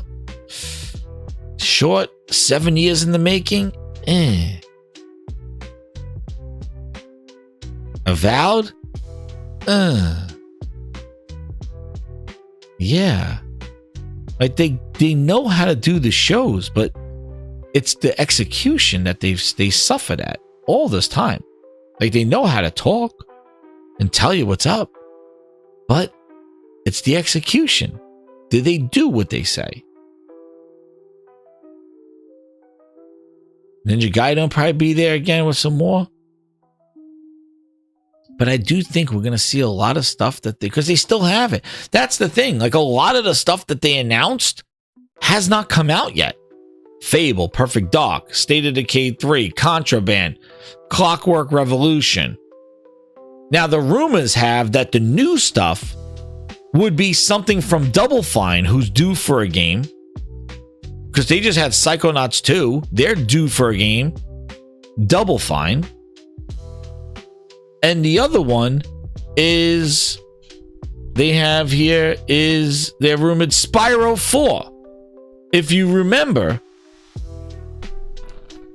they removed Big Booty Bobby, games for Big Booty Bobby went independent after they spent $80 billion. But they were working on something still. And the expectation is that Double Fine's game and Spyro 4 will be announced for Xbox, Game Pass, and PlayStation. So those are the two games that are rumored of new that may be announced during the show. A Spyro 4. Okay. Spyro. All right. Spyro 4. May have some gameplay like Astrobot and stuff like that. I mean, maybe I'll be interested. And Double Fine's new game. So, Brutal Legend Remaster. I don't know. Clockwork Revolution I was interested in. That looked cool. It had a cool kind of BioShock steampunk with time control. I was interested in that. Contraband, who the hell knows what's going on with that game? State of Decay 3, if you think about it, State of Decay is taking as long as Compulsion made for South of Midnight. They were purchased in 2017, 2018, and that's when they released State of Decay 2, and they haven't released anything since. Undead Labs. Do we get a Forza Horizon 6? I think it gets teased and maybe comes next year. Coming to PlayStation day one. Because it rides on the momentum of why they put Forza 5 out to say Forza 6 is coming out. Forza Motorsport maybe gets a trailer for some DLC, but I don't think Forza Motorsport is coming to PlayStation. I think Horizon's there. I think they see that Forza Motorsport will not do well, considering there's a huge Gran Turismo fan base built in there. They could take a shot at it, but given the state of what Forza Motorsport's in right now, I don't know. But State of Decay 2 remastered, like that's another thing. Josh, that's a good point. There's another thing that they may take some of the other games like State of Decay 2, like Master Chief Collection, like they're doing with Gears 1. Maybe they do that with they did it with Hellblade already, was there, but like maybe start putting the older games, like remastered of State of Decay 2 Ultimate Edition, like whatever edition it is, releasing that on PlayStation while you wait for State of Decay 3, and maybe enhancing it for the Series X. You know, kind of remasters there. Halo Wars is dead. That company, that studio is done there. So maybe they put State of Decay 2 on PlayStation. Like they take that, they enhance it for the series consoles. Same thing what they did with Gears. They took the Gears Ultimate and they basically enhanced it for the series consoles and made it on PlayStation. So I can see them maybe doing that State of Decay 2 and announce State of Decay 3. But remember, State of Decay 2 was very, they supposedly fixed it with patches, but man, that game was jank. You talk about Janky Jones. Janky State of Decay 2. So hopefully State of Decay 3 is much more polished. But yeah, I really think the major message of this show is Game Pass for those that are still around, and it's coming, all these games are coming to the Switch and PlayStation. And I think that the internet is not ready. Hearing it going, oh yeah, everything's coming, it's all coming, Xbox. Where the box is in Xbox, no. Phil, you know. Well. Now, one thing I'm going to throw out there. Exactly. One thing I'm going to throw out there. Do we get a project name? Because I'm of this whole thing that as much as they want to yell, we're third party, Phil Spencer is gonna have a twist. There's going to be a twist, a slap, forehead slap, face palm moment. And I have this eerie feeling in a Grindhouse prediction. I'm not saying that this is gonna go, I'm just throwing this out there, that they announce something project related. Now, do they announce hardware with the ROG? I don't think they take that away from Asus. Maybe they allude to it. Maybe they talk, say, Project Keenan and have Asus announce it. Project Glory Hole is another one. Nassim. Project Phil Ness. That's always a good one. Or maybe they talk about Project whatever the hell it is, Project bullshit of this console-fied PC Windows thing and allude to it and say more to come later. And then we have our good friend, the vice president of Next Gen, saying, I think. And maybe he then adds that he'll talk about a later time because he's currently thinking right now. Maybe. I don't know. But the Next Gen VIP, there he is, thinking all the time. He thinks something's going to happen. And maybe he would allude to something, or Phil Big, and we're going to allude to something. You know, we're working on the Xbox, or like some sort of end of statement, like, and then we're working on the Xbox PC app, and we're trying to make this integrated thing, and we're currently underway, and Project Fix the shit. You know, fix Xbox, make Xbox PC something. And, you know, our vice president of Next Generation, Gaming Gandalf, will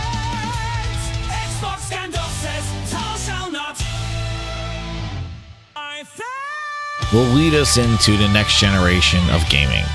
I don't know. And the reason why I say that is because Phil will never leave a show without some sort of carrot dangling in front of these dudes. All these people watching. Like a blind man at an orgy, I was going to have to feel things out. I have this feeling, just when you think they're down and out, the Series X is out, the Xbox is not around. I have this eerie feeling in his end kind of soliloquy, his end recap. Oh, you've seen the games here today and blah, blah, blah. And we want to let you know that we are working hard on the next generation of Project bullshit. And that is really trying to integrate the world of the Xbox PC app and bringing other storefronts and making everybody play everywhere on one device, basically talking about a PC. And we're hard working on that as well. And leave them with a carrot of bullshit. And it's not the handheld. Project, just wait. I have a feeling that there's going to be something. Because he won't leave without letting them know that they're still making some sort of hardware presence. Even though the showcase will tell you otherwise, and you will say, why would I even care what hardware you're making? It's over. he will do something to just give them that little bit of glaze, just a little bit of that cream, you know, the pause to give them a little bit of that cream and just kind of get them glazed just a little bit more. Just when you think they're deglazed and they're done, they're cooked, and they're going to get a PlayStation, he's going to be like, yeah, just wait. This we're working hard on making Project Bull, and I'm telling you, I have that feeling. I'm throwing it out there. Maybe he doesn't, and he just says, hey, we're third party, we're selling these games, and I think that's a majority of it. Project Carrot. I can go directly to Black Nuts. Yeah, Project White Cream. Project Glazed. I think we'll call it Project Glazed. Just because he knows that those diehards are still just waiting to be glazed, man. Their chest open, their mouth open. They're waiting for that glaze, man. And I just feel that he's not going to let that opportunity seize. I just don't think so. I don't think he's going to let that opportunity. I think a bit extreme. He knows they're waiting, man. I don't know. I know he knows. I just can't see him leaving that show and not give somebody a little something that they're gonna go run their articles. They're gonna keep their Xbox channels pumping and something to kind of keep them glazed for another more moments while Phil continues to pull the rug from underneath them, and with the Halos and the Gears, because he could be Gears is coming, Halo coming to PlayStation, blah blah blah, and then the end be like, and we're working hard on the hardware, and we're committed to bringing next generation hardware and something customer to bring all your storefronts together, and making that Xbox PC app. We'll have more to talk about later on in the next coming weeks about how we're doing it on mobile, but also we're working on hardware to go under your console, because box is in the name of our brand, and we're going to continue to support the console experience in new ways. And have some bullshit line like that, and give a project name, but have some bullshit line, and it's not going to be the handheld, it'll be a console. Project bullshit. Project Carrot No Loop. El Nini with the 5. He goes, Amy Hood gonna do a showcase intro. She's going to do a showcase. Yo, Amy in the Hood. She's gonna come out there.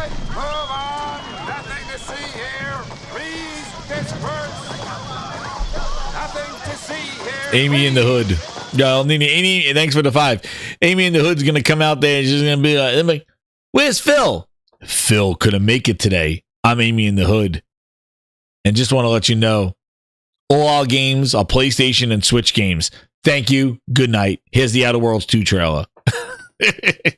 Everything you know and have done, and everything you will see, everything you will do, is coming to PlayStation and Switch. Amy in the Hood out. And Phil Spencer's like in a cage in the background going, get me out of here. You mean you changed it to the tree? Yeah. Used to be shithouse. And Booty be coming out talking about cross saves or something like that. But I don't know. I'm just throwing it out there. I feel that there will be. He's gonna do it. He's gonna do it. Just when you think like, yo, you watch that show, yo, it's all coming. Yo, Halo's coming. Holy shit, they're gonna do Halo and the new Gears game and this one, and the Forza, yo, and Fable and Perfect Dark all got PlayStation logos next to it. And then they'll be like, yo, it's done. It's crazy. And then he's gonna say some bullshit at the end. And they're gonna come crawling right back up that Phil Spencer. That's it. Rolling up in style, feeling like a king. Crowds got the fever, hear the energy sing. The film is dope, bringing heat like fire.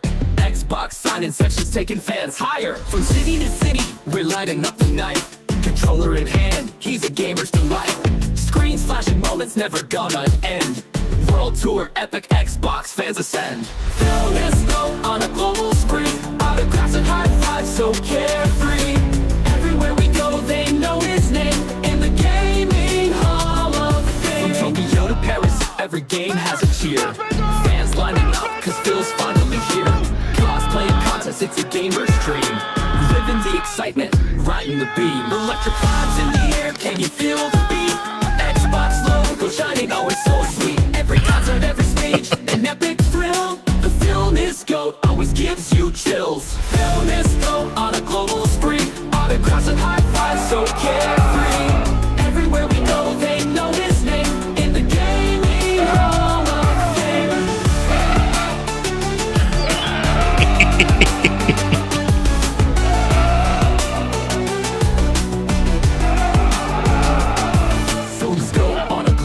free. Autographs and high fives, so carefree.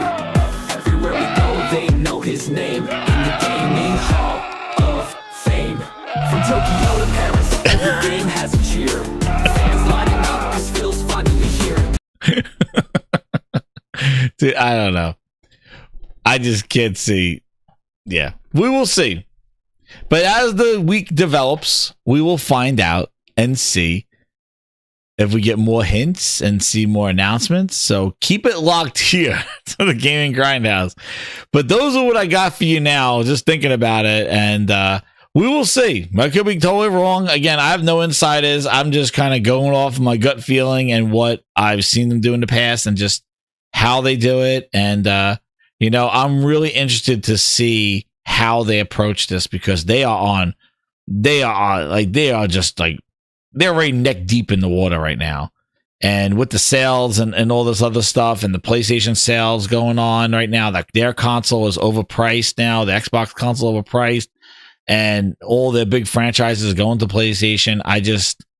We got to see. We got to see what they do. But I do think that this is kind of like, just got to be the Band-Aid, but I still think he pulls them in.